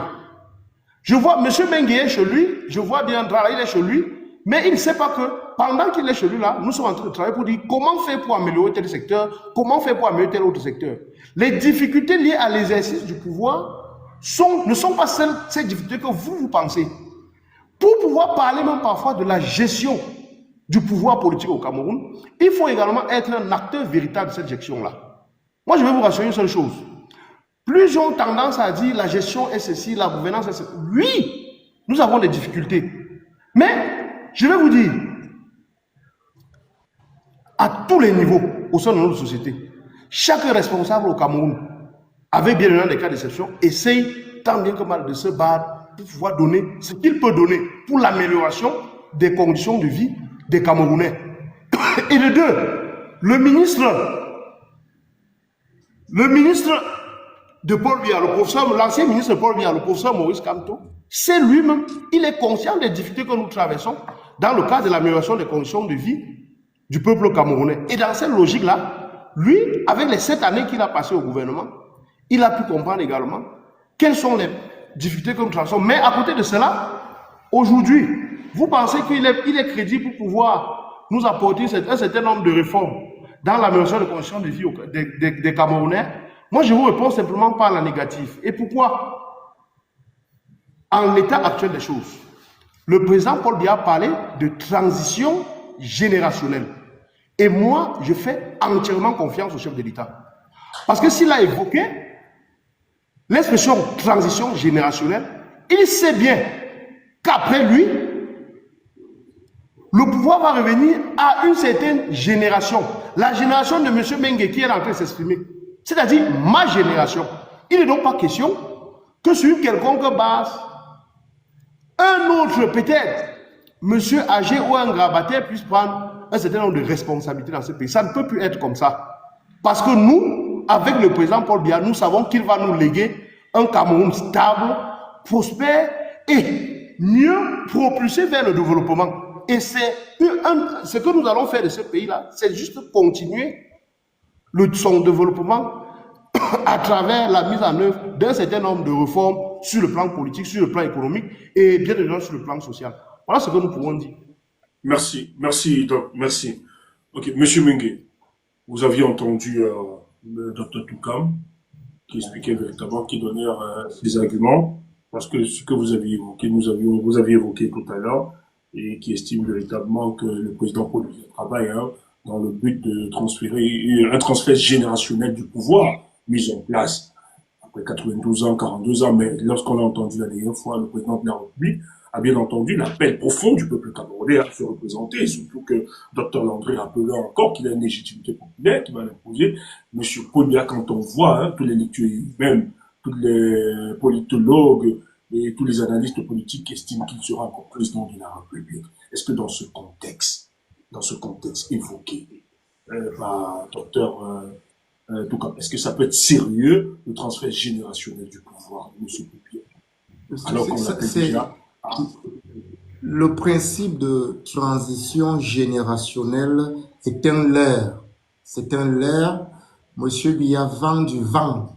Vendre le vent à ses ouailles et à ses soutiens qui malheureusement n'auront pas la récompense du soutien qu'ils ont apporté à ce monsieur. C'est un leurre. S'il aurait eu un seul instant l'intention de se constituer une génération en transition, il aurait tout de suite procédé, il y a même longtemps, à des grandes mutations au sommet de l'État. Lorsque vous avez dans les grandes institutions, les institutions clés d'une nation, les mêmes visages qui sont en fait des camarades de classe de M. Biya, ou alors des alliés politiques d'autrefois. Vous avez un président de l'Assemblée nationale qui est là depuis 92, si je ne me trompe pas. Vous avez le président du conseil économique et social qui est là depuis la création de cette institution il y a plus de 40 ans. Vous avez le président du Sénat qui, vraiment, j'ai pitié de cet homme qui est là, depuis que vous savez qu'il est là. Quand vous avez tous ces visages qui, quand vous faites la somme de leurs âges, c'est plus de 200 ans. Faites la somme des âges des hautes personnalités de ce pays, ils font plus de 200 ans cumulés, qui gardent ces postes depuis des dizaines d'années aujourd'hui, et parler d'une transition générationnelle, je vous dis que c'est un leurre. Ils sont en train juste d'accompagner M. Biya et ses soutiens de première heure à leur dernière respiration. Autrement dit, M. Biya est dans une dynamique de siège mouroir. Comprenez bien le principe là. Le principe de siège mouroir, c'est ce que Eyadema a présenté au Togo il y a quelques années. C'est ce que Bongo a présenté au Gabon il y a quelques années. Houphouët-Boigny l'avait déjà présenté en 1993, il y a quelques années. Le siège mouroir, ça veut dire accéder au pouvoir comme quelqu'un par de conservation du pouvoir, conserver dans le pouvoir jusqu'à la dernière respiration. Malheureusement, cela crée des frustrations au sein du RDPC. Il faut comprendre qu'aujourd'hui, le RDPC est une grande muette. Il y a des douleurs taiseuses dans ce parti. Donc, des gens qui ont accumulé des frustrations et qui aujourd'hui se sont rendus à l'évidence qu'ils n'auront pas de récompense politique. Il n'y a aucun héritage politique qu'ils pourront avoir ou capitaliser à la suite de M. Biya. Parce que ce dernier, lui, il attend tranquillement son dernier jour, notre jour commun là, étant à ce siège. Donc, il leur impose un blocus en perspective, les réduisant à des applaudistes et à des fleuristes. C'est ce à quoi ils sont utiles à M. Biya et à ses camarades de classe. Le président du Sénat a été camarade de classe de M. Biya. Il mangeait tous les pâtes d'arachide à Paris quand il quittait le dossier de Claire. Donc ça veut dire que c'est des camarades de classe, c'est des petits alliés politiques de l'autre côté, de l'autre époque, mais qui aujourd'hui sont en train de vendre le vent à cette jeune génération. Voilà pourquoi j'ai pensé que Dr Toukam allait être parmi ces jeunes du RDPC qui commencent à se positionner. On a entendu un jeune ressortissant de la lecture, il y a quelques mois, il a écrit une lettre ouverte pour exprimer ce mécontentement-là, qu'il faut vraiment qu'il y ait une transition générationnelle. Ça commence donc par le renouvellement des instances de leur parti. Je vous ai dit qu'il n'est pas normal que depuis 2011, il n'y ait pas de congrès au sein du RDPC, alors que le bureau politique aujourd'hui est amputé de plusieurs membres parce que certains sont décédés. Le comité central est amputé de plusieurs membres parce que certains sont décédés. On a bloqué le congrès parce qu'on ne voudrait même pas qu'on parle de manière effective et pratique de cette transition génération. Donc c'est un leurre, il les entraîne dans un mythe. Et puis malheureusement, je crois que s'il y en a qui ne peuvent pas se ressaisir maintenant, ils comprendront qu'à un moment donné, ils étaient vraiment entrés dans une dynamique de siège mouroir. Quand je le dis parce qu'en fait, il n'y a pas que le RDPC qui subit cette ingratitude politique. C'est une ingratitude politique. C'est-à-dire, tu as reçu quelque chose comme un don et tu refuses de restituer cela à tes propres camarades. Tu bloques. Il n'y a pas donc le RDPC qui subit, c'est l'ensemble des Camerounais aujourd'hui. Parce que vous voyez, le développement du pays est en stagnation constante. Nous sommes en train de reculer parce que le président de la République, M. Biya, son âge pèse, c'est un homme. Il n'y a aucun être vivant qui est immarcessible. Le caractère immarcessible veut dire qu'on ne peut pas être déconstruit dans le temps. Nous sommes tous déconstruits dans le temps. Le temps nous emmène, nous tous. On l'a présenté comme un être immarcessible, mais malheureusement aujourd'hui, il est rattrapé par le temps. Or, ceux qui ont appris au docteur Toukam que la politique, c'est la conservation du pouvoir, la conquête du pouvoir. Il a oublié que les mêmes ont dit qu'il y a l'alternance. Les mêmes ont dit qu'il y a la séparation de pouvoir. C'est aussi les théories qu'il faut prendre, qu'il faut garder. Il n'y a pas que la conservation du pouvoir, il y a l'alternance. Mitterrand l'a bien dit. Mitterrand qui semble être l'un des maîtres de M. Biya et l'un des maîtres d'ailleurs de la plupart des pays qui ont hérité de la politique néocoloniale française. Parce que c'est Mitterrand qui transforme au douanier. Quand il est ministre des Relations extérieures au Quai d'Orsay, c'est Mitterrand. Il leur a bien dit que la démocratie, c'est aussi l'alternance. Ce n'est pas que la longévité. Ce n'est pas que je suis au pouvoir, durer pour durer, être pour être. Même si je ne suis plus utile à celui, au mandant.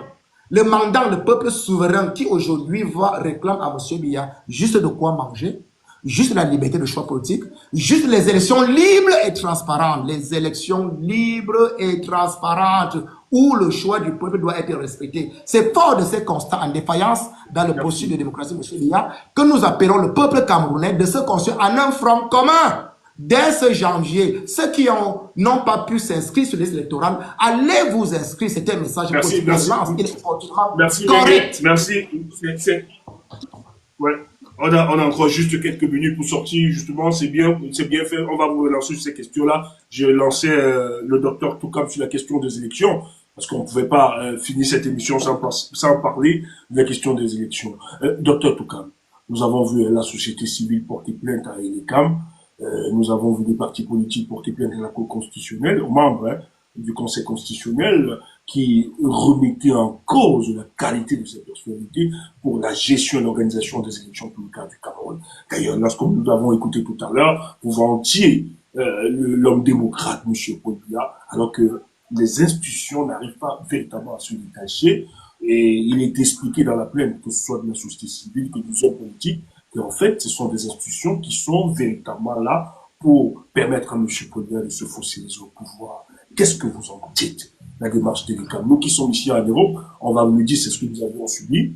Nous, et l'ECAM, de manière unilatérale, a posé des lois pour empêcher les Camerounais qui, eux, devaient présenter les titres de séjour ou bien cartes de résidence afin de s'enregistrer, alors que les années précédentes, nous n'avions jamais eu cela. Sous présentation de votre carte consulaire, vous vous inscrivez. Ces manœuvres, finalement, est-ce que le transfert générationnel du mouvement de M. Premier est un mythe ou une réalité?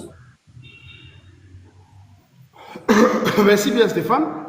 Tout d'abord, je vais revenir un temps soit peu sur un certain nombre d'affirmations que mon ami Mengia a eu à préciser tout à l'heure relativement au président Paul Biya. Il a essayé de citer un certain nombre de personnalités dans la politique française qui sont des maîtres du président Paul Biya. Il est judicieux d'apporter d'abord une correction. Le président Paul Biya n'a pas de maître. Le maître du président Paul Biya reste et demeure le peuple camerounais. Quand j'ai apporté cet éclaircissement-là, c'est simplement pour faire comprendre que lui, président Paul Biya, président de la République du Cameroun, malgré le temps, malgré les conjonctures nationales et internationales, malgré les influences des institutions de Bretton Woods, il nous l'a fait savoir, il n'a jamais eu une autre pression, hormis la pression atmosphérique. C'est pour vous faire comprendre que lui, en l'état actuel des choses, je vais revenir à votre préoccupation. En l'état actuel des choses... Parce que quand on vous écoute, donc vous dites, non, je vais juste que ce soit clair. Donc, M. Paul Biya n'a reçu aucune pression. En réalité, toutes les politiques que M. Paul Biya choisit, nous devons dire qu'il est responsable de toute cette politique aujourd'hui. C'est ça. Nous avons des partenaires qui nous accompagnent dans le cadre de la mise en œuvre de nos différentes politiques publiques. Et à ce titre, ils font un certain nombre de propositions. Et le président Paul Biya, en tant que garant, unique garant d'ailleurs des institutions républiques au Cameroun, se doit d'une manière de faire le choix qui scie avec la réalité sociétale dans laquelle nous nous trouvons. Et c'est donc à ce titre que lui également, il vous dit, il assume entièrement les réformes qu'on apporte dans le cadre de notre développement. Et lui, il assume également intégralement les manquements que nous avons eus. Mais il nous rassure en nous disant, malgré ces difficultés, sachez que nous sommes sur la bonne voie, la voie du développement de notre pays. Et dans ce sens, est-ce que c'est nécessaire de préciser sans la moindre gêne, sans la moindre inquiétude, que nous avons un certain nombre d'acquis que nous devons de conserver. Ces acquis-là sont pluriels sur le plan économique, politique, sur le plan de la santé, sur le plan des infrastructures. Le président Paul Biya nous lègue un certain nombre de moyens qui vont nous permettre demain de nous propulser pour le développement de notre pays. Mais maintenant, pour revenir à votre question, d'ailleurs, la question principale que vous posez, vous avez essayé d'évoquer tout d'abord la question de la crédibilité du processus électoral au Cameroun. Mais permettez-moi de vous rappeler, tout récemment aux États-Unis, à la suite de la victoire de Donald Trump, et même avant, pendant le processus électoral, est-ce que le processus électoral aux États-Unis n'a pas été critiqué? Ce qu'il faut donc comprendre, c'est que est-ce que ceux qui ont la charge d'animer ce processus électoral-là sont conscients de la nécessité de travailler dans le cadre de son amélioration? Et dans ce sens-là, la réponse est ferme et elle est claire. Oui, le processus électoral au Cameroun a subi un certain nombre d'aménagements. Docteur, pour le cas des États-Unis, on n'a pas eu, de manière sempiternelle, la contestation électorale. C'est quelques années juste, mais il faut aussi rappeler qu'il y a eu des années où les deux candidats étaient très d'accord avec le verdict des urnes. Mais pour le cas du Cameroun, à chaque fois que nous avions des élections, au sorti de cette élection, nous avons automatiquement la contestation du verdict des urnes. Est-ce qu'à un moment... Mon cher Stéphane, il faut donc qu'on parle avec moi.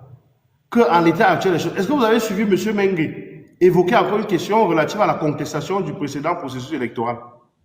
Ce débat est clos. Ce débat est clos. Et lui-même, M. Mengue, est conscient qu'en l'état actuel, l'unique garant des institutions républicaines au Cameroun, c'est bel et bien le président Paul Biya. Si en 2018, on posait la même question à M. Mengue, il avait une histoire là, où c'était quoi, c'était un truc là, où c'était président élu, aujourd'hui ce débat est clos. Tout le monde reconnaît que malgré les petits manquements qui ne pouvaient rien entacher sur le résultat des élections dans sa globalité, nous sommes passés à autre chose. Et tout le peuple camerounais, derrière son chef, s'est dit qu'il était urgent, il était nécessaire que nous puissions penser au développement de notre pays. Et c'est dans cette démarche-là que le peuple camerounais s'est inscrit. Et nous autres, nous nous sommes dit qu'il était donc impérieux de suivre la voie tracée par le peuple camerounais. Et ce peuple-là qui, aujourd'hui, est déterminé, plus qu'hier, à soutenir irréversiblement les institutions républicaines. Et pourquoi? Parce qu'aujourd'hui, nous avons un certain nombre de conflits, nous avons un certain nombre d'enjeux sociopolitiques, nous avons un certain nombre d'influences sur le plan international qui nous obligent d'une manière ou d'une autre à comprendre que le véritable questionnement aujourd'hui se pose au niveau de la souveraineté de notre pays. Et vous savez, sur cette question-là, le président Biya n'a jamais eu à négocier un tant soit peu sur la quintessence de notre indépendance. D'ailleurs, tout à l'heure, M. Mengue a essayé d'évoquer un certain nombre de pays en Afrique, en citant la Côte d'Ivoire, le Sénégal, l'Afrique du Sud. Mais, M. Mengue, ouvrez les yeux. L'économie camerounaise est l'une des économies non seulement les plus résilientes, mais l'une des économies qui est détenue globalement par des Camerounais. Et ça, c'est l'œuvre du président Paul Biya.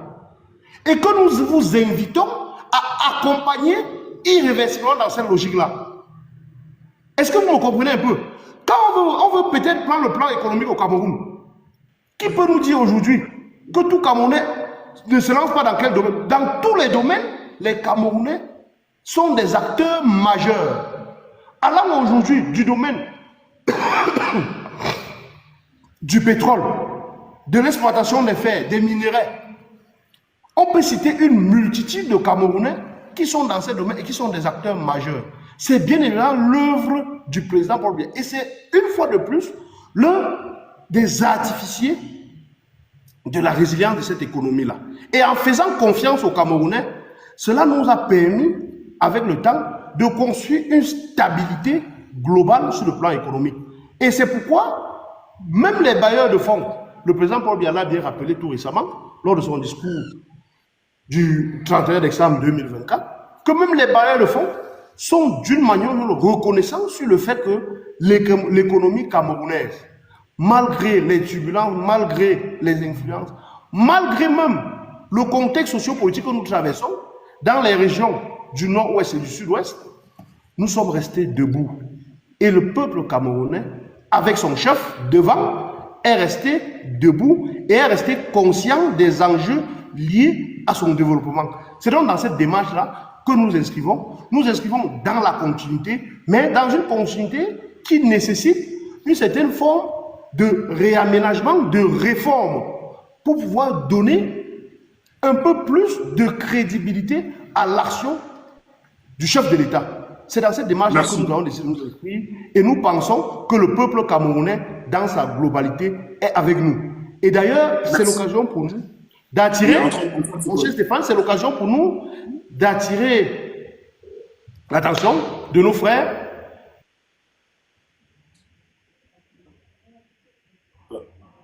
Oh là là, le micro.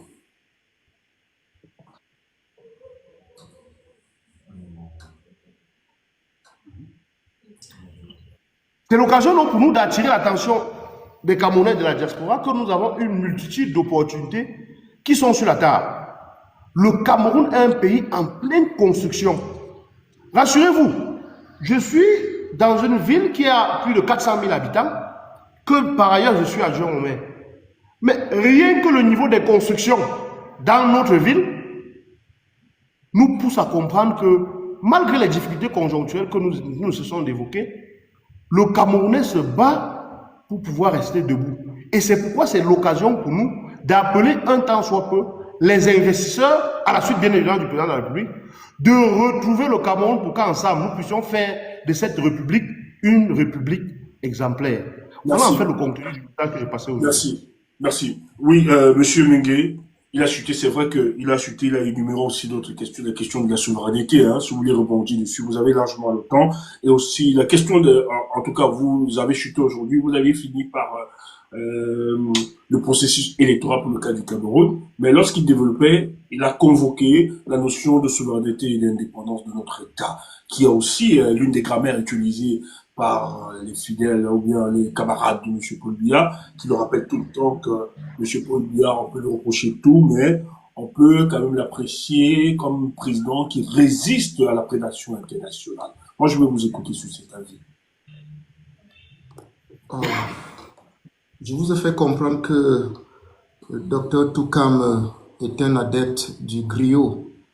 Ce serait un bon griot, c'est-à-dire répéter exactement ce qu'on lui demande de dire, même s'il ne passe pas par une vérification. Pourtant, en tant que docteur ou doctorant, il devrait avoir l'ascendance d'avoir un esprit rationnel de vérification avant de faire des déclarations. On n'a pas dit que si on est un homme politique, on doit toujours infester, n'est-ce pas, l'atmosphère. Il faut quand même avoir un peu de recul parce qu'il y a un devoir académique dans un débat comme celui-ci, surtout quand on porte le titre de docteur. C'est vrai qu'il y a des docteurs sac à dos, mais je ne voudrais pas le classer dans cette catégorie parce que j'ai de l'estime envers lui. Mais il y a un devoir académique. Un devoir académique, il y a des gens qui nous écoutent. Bien qu'on soit acteur politique, la politique n'est pas un milieu où on doit être souillé. Il y a un niveau, il faut quand même avoir, il faut être un peu intègre. Alors, la souveraineté, il parle de souveraineté. Et il dit, Monsieur Biya n'a pas de leçon à retenir de quelqu'un et n'a pour seul maître que le peuple camerounais. Oui, en fait, ça devrait être ça. Mais je pose une question. Moi, je suis sur les faits. Le grand dialogue national, comme ils ont appelé, ce qui était juste en fait un monologue, c'est-à-dire, ça s'appelle en français soutenu un grand raoult, raoult avec grand T, c'est-à-dire un grand messe, un bain, où on peut manger, boire avec des copains, qui a eu lieu en 2020, on nous présentait ce dialogue-là, entre parenthèses, comme étant la panacée à la solution de la crise anglophone. Alors que ce soit les acteurs, ceux qui ont participé à cette festivité, que ce soit le peuple camerounais qu'il présente régulièrement, personne n'avait le contenu des résolutions. Monsieur Biya a pris l'avion pour aller où? Pour aller à Paris. Rencontrer le président français Emmanuel Macron pour lui rendre compte de la tenue du dialogue national. C'est extrêmement grave pour un pays qui se dit souverain, du moins sur le plan politique. C'est-à-dire, il y a une concertation capitale dans un pays. Avant de publier le contenu, on prend l'avion 7000 km. C'est de sa bouche, je suis venu rendre compte de la tenue du grand dialogue national au président Macron. Les Camerounais devront attendre par la suite. C'est ça qu'on appelle l'autonomie, la dépendance, la souveraineté politique d'un pays. Je prends ça, on met à côté. On ne peut pas parler de souveraineté d'un pays lorsqu'on a une économie essentiellement extravertie. Est-ce que Dr Toukampo vous dit quand est-ce que la balance commerciale du Cameroun était positive la dernière fois? C'était en 79, 80, 81. Soyez Joe. La dernière fois que la balance commerciale, qui est un indicateur essentiel sur la capacité d'un pays à produire des richesses et à les vendre à l'extérieur, la dernière fois que notre balance commerciale était positive, c'était 79, 80, 81. On avait encore la compagnie de transport aérien fière de l'Afrique. Depuis lors, la balance commerciale camerounaise de l'économie camerounaise est négative. Ce qui révèle que notre économie est essentiellement extravertie pour une seule raison. Parce qu'au courant 80, elle a été décapée et déstructurée de ses ressorts. Je parle de notre économie. Sans substitution, sans entreprise qui devait substituer celles qui ont été déconstruites et brûlées par la flamme du RDPC. Automatiquement, on a plombé et on a continué de plomber. On prend ça, la balance commerciale, on met de côté. Un autre indicateur, c'est la croissance économique. Nous ne sommes pas deux chiffres. Nous ne sommes même pas 5%. On oscille entre 3 et 3,7%. La croissance économique d'un pays, pourtant, qui regorge d'une ressource, d'un capital naturel important, qui est mise en exploitation, aussi bien clandestinement, officieusement qu'officiellement. Une balance commerciale, une croissance à 3 chiffres, pourtant qui, en 2009, lorsqu'il est brodé le document stratégique pour la croissance et l'économie objectif 2035, qu'on devait présenter à 5% partant de 2018. On prend ça, on met de côté. On vient sur l'endettement. L'endettement. J'ai entendu Dr Toukam dire, oh, notre endettement, on a la possibilité de s'endetter. Le problème n'est pas sur l'endettement, sur la dette. Le problème, c'est qu'est-ce que nous faisons de l'argent emprunté? C'est pour faire quoi? Quelle est la rentabilité, l'utilité et l'objectivité de la dette? Et du coup, les secteurs qui auraient dû bénéficier d'un regarnissage économique et d'une restructuration économique plombent. Cela fait gonfler la dette. Elle a une tendance haussière parce que l'État n'a pas la capacité de rembourser par la production locale.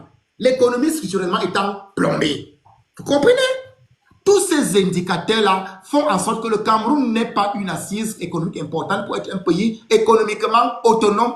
La souveraineté économique d'un pays dépend de sa capacité à produire et à échanger avec l'extérieur. Nous n'avons pas de souveraineté économique. On prend, on met de côté. Quelle souveraineté encore? Politique? Non. Institutionnelle? Non. On ne peut pas avoir de souveraineté institutionnelle si déjà la façon dont le président est désigné dépend du bon vouloir de l'extérieur. Monsieur Biya n'a gagné aucune élection depuis 1982. Déjà, il est héritier constitutionnel. La première élection qui a eu lieu, il n'a pas gagné. Et quand les élections, le municipalisme arrive en 1992, il perd encore totalement. Et jusqu'à aujourd'hui, vous comprenez là que quand quelqu'un vient parler de la non-dépendance ou de la souveraineté d'un pays qui survit grâce à la volonté des créanciers internationaux, internationaux, tant pour moi, tels que le FMI, qui aujourd'hui nous tient à gorge. Il faut forcément que le litre de carburant soit une fois de plus, le prix soit une fois de plus reconsidéré à la hausse, parce qu'il faut rembourser une dette. Les secteurs ayant accouché des éléphants blancs, Olembe, 218 milliards, éléphants blancs, Japoma, 90 milliards, éléphants blancs, Memvele, 400 milliards, éléphants blancs. On peut citer comme ça, c'est des dettes qu'on a contractées pour insuffler l'économie, la structurer, croyant rembourser. Aujourd'hui, le Cameroun procède par des nouveaux emprunts obligataires sur le plan local et à fort taux sur le plan international pour rembourser la dette. Ça veut dire j'emprunte de l'argent pour rembourser la dette parce que je n'ai pas la capacité de produire. C'est ça, on patauge ainsi, on tourne en tourbillon, on reste donc fortement dépendant du bon vouloir des créanciers internationaux. C'est pour cela qu'il ne serait pas normal pour les 29 millions de Camerounais aujourd'hui qui ont un souci de changement, d'être perturbés à la dernière ligne. Nous sommes arrivés en 2025 parce qu'ils croyaient que 7 ans c'était une éternité. Ces gens-là, les camarades de Dr Toukam, croyaient que 7 ans était une éternité. Si 42 ans n'ont pas été une éternité, ce n'est pas 7 ans qui seront une éternité. Le temps est incorruptible. Nous sommes arrivés à l'heure de vérité. Et les Camerounais sont suffisamment conscients.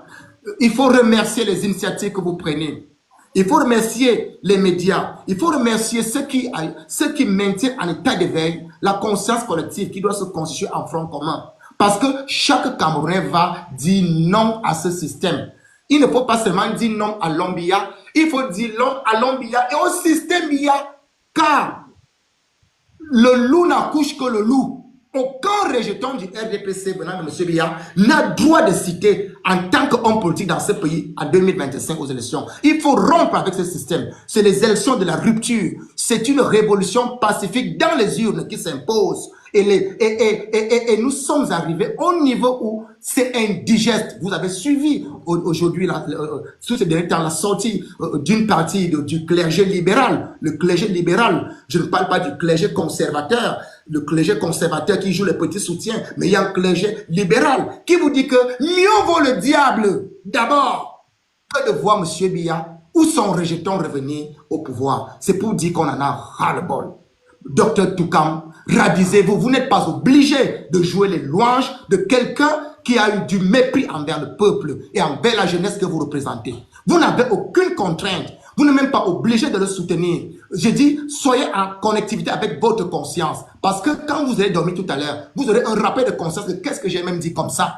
Est-ce que je suis obligé de faire ça? Non, nous en avons marre. Il y a donc un espoir, le MRC, le Mouvement pour la Renaissance du Cameroun, qui est la racine pivotant de l'Alliance politique pour le changement et des autres forces vives en concertation et une fois de plus engagées à apporter une alternative crédible à un peuple aujourd'hui décapé, déplumé, défait de ses droits les plus fondamentaux. Le droit à la liberté, on n'a pas. Le droit au bonheur, l'épanouissement, on n'a pas. Le droit au bonheur, on n'a pas.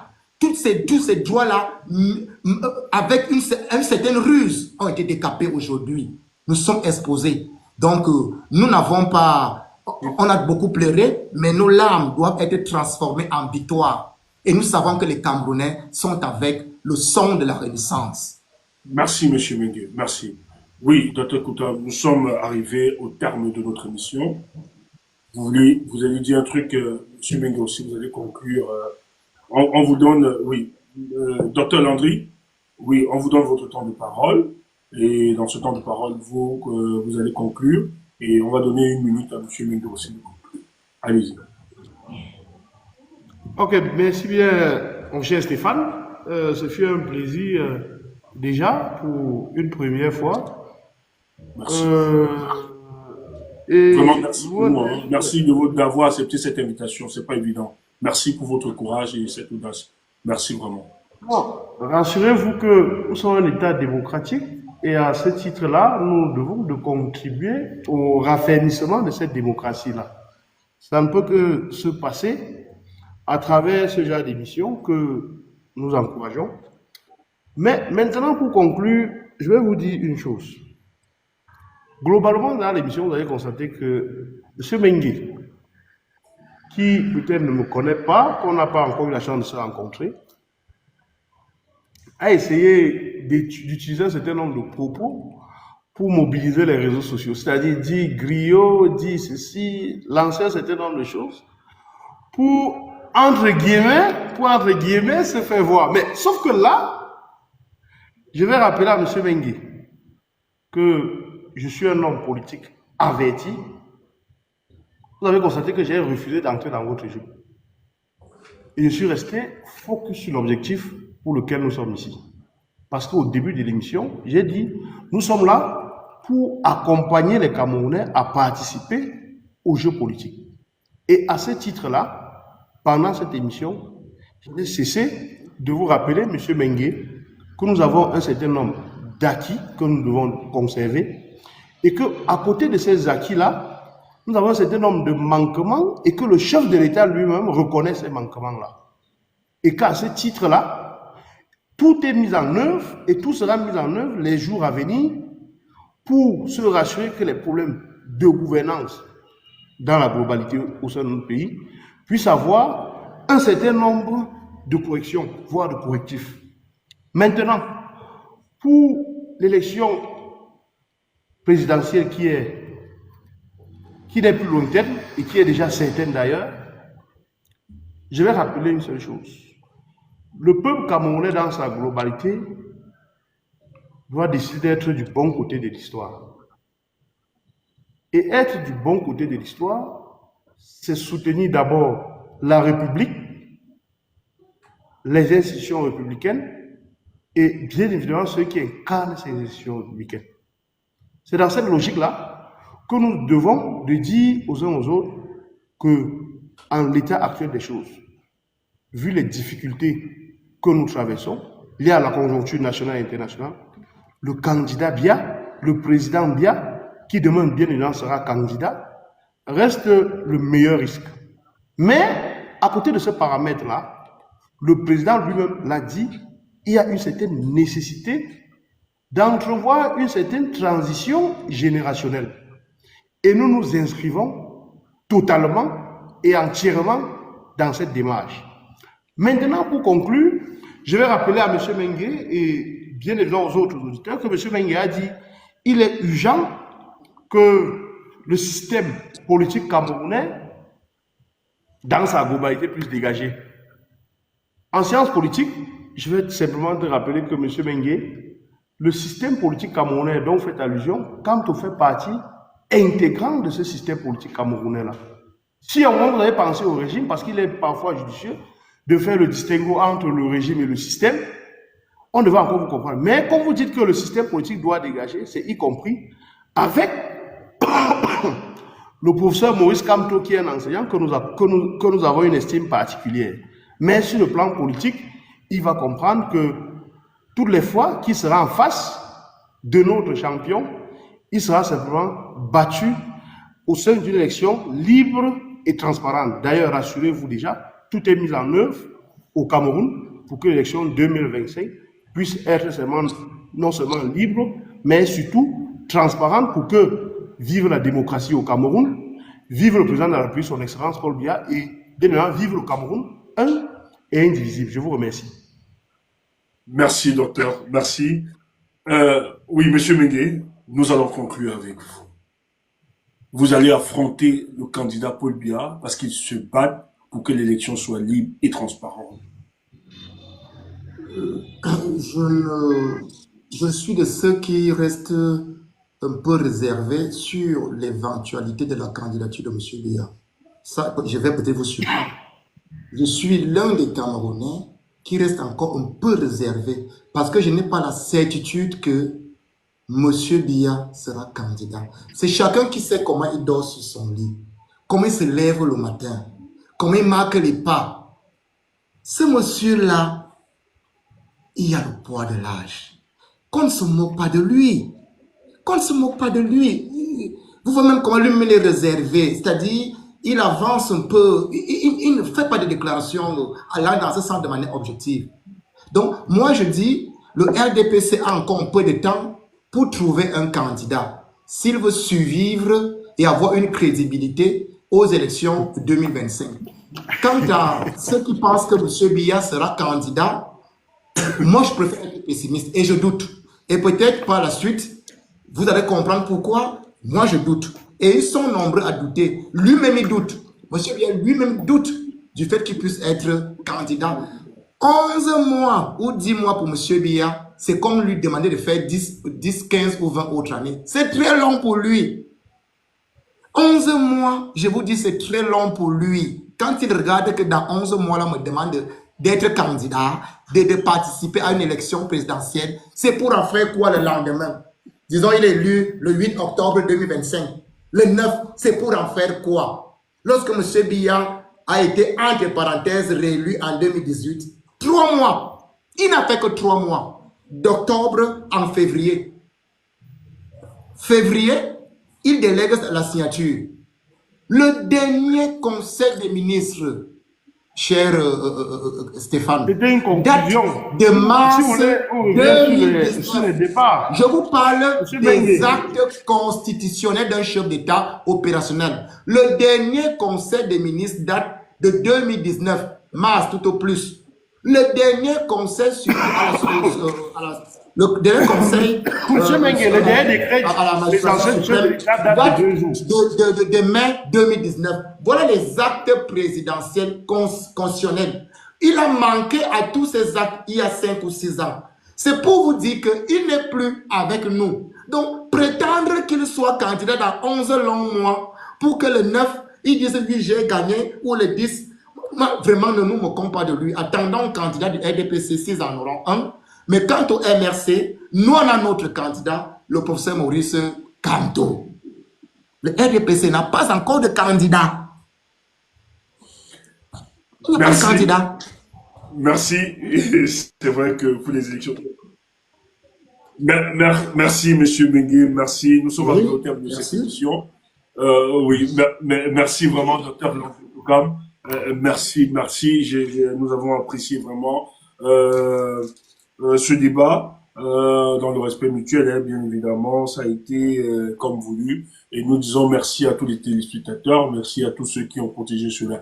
Mais pour cette configuration, on ne peut pas permettre aux gens de monter. C'est pas ça le but, parce que vous aviez des antagonistes sur le panel.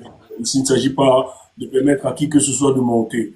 Mais nous avons un prochain rendez-vous pour ce mercredi à 19h. Nous allons inviter un monsieur que beaucoup connaissent sur le plan national qu'international et qui mène des très grands combats. Nous l'aurons ce mercredi à 19h.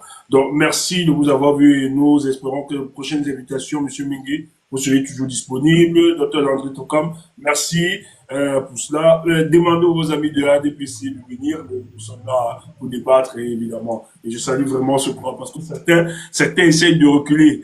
Mais vous avez ce courage d'accepter et d'avoir le courage. Et nous, on apprécie vraiment votre sens de conciliation et de définition de cette démocratie que nous voulons reconstruire pour le cadre de notre pays.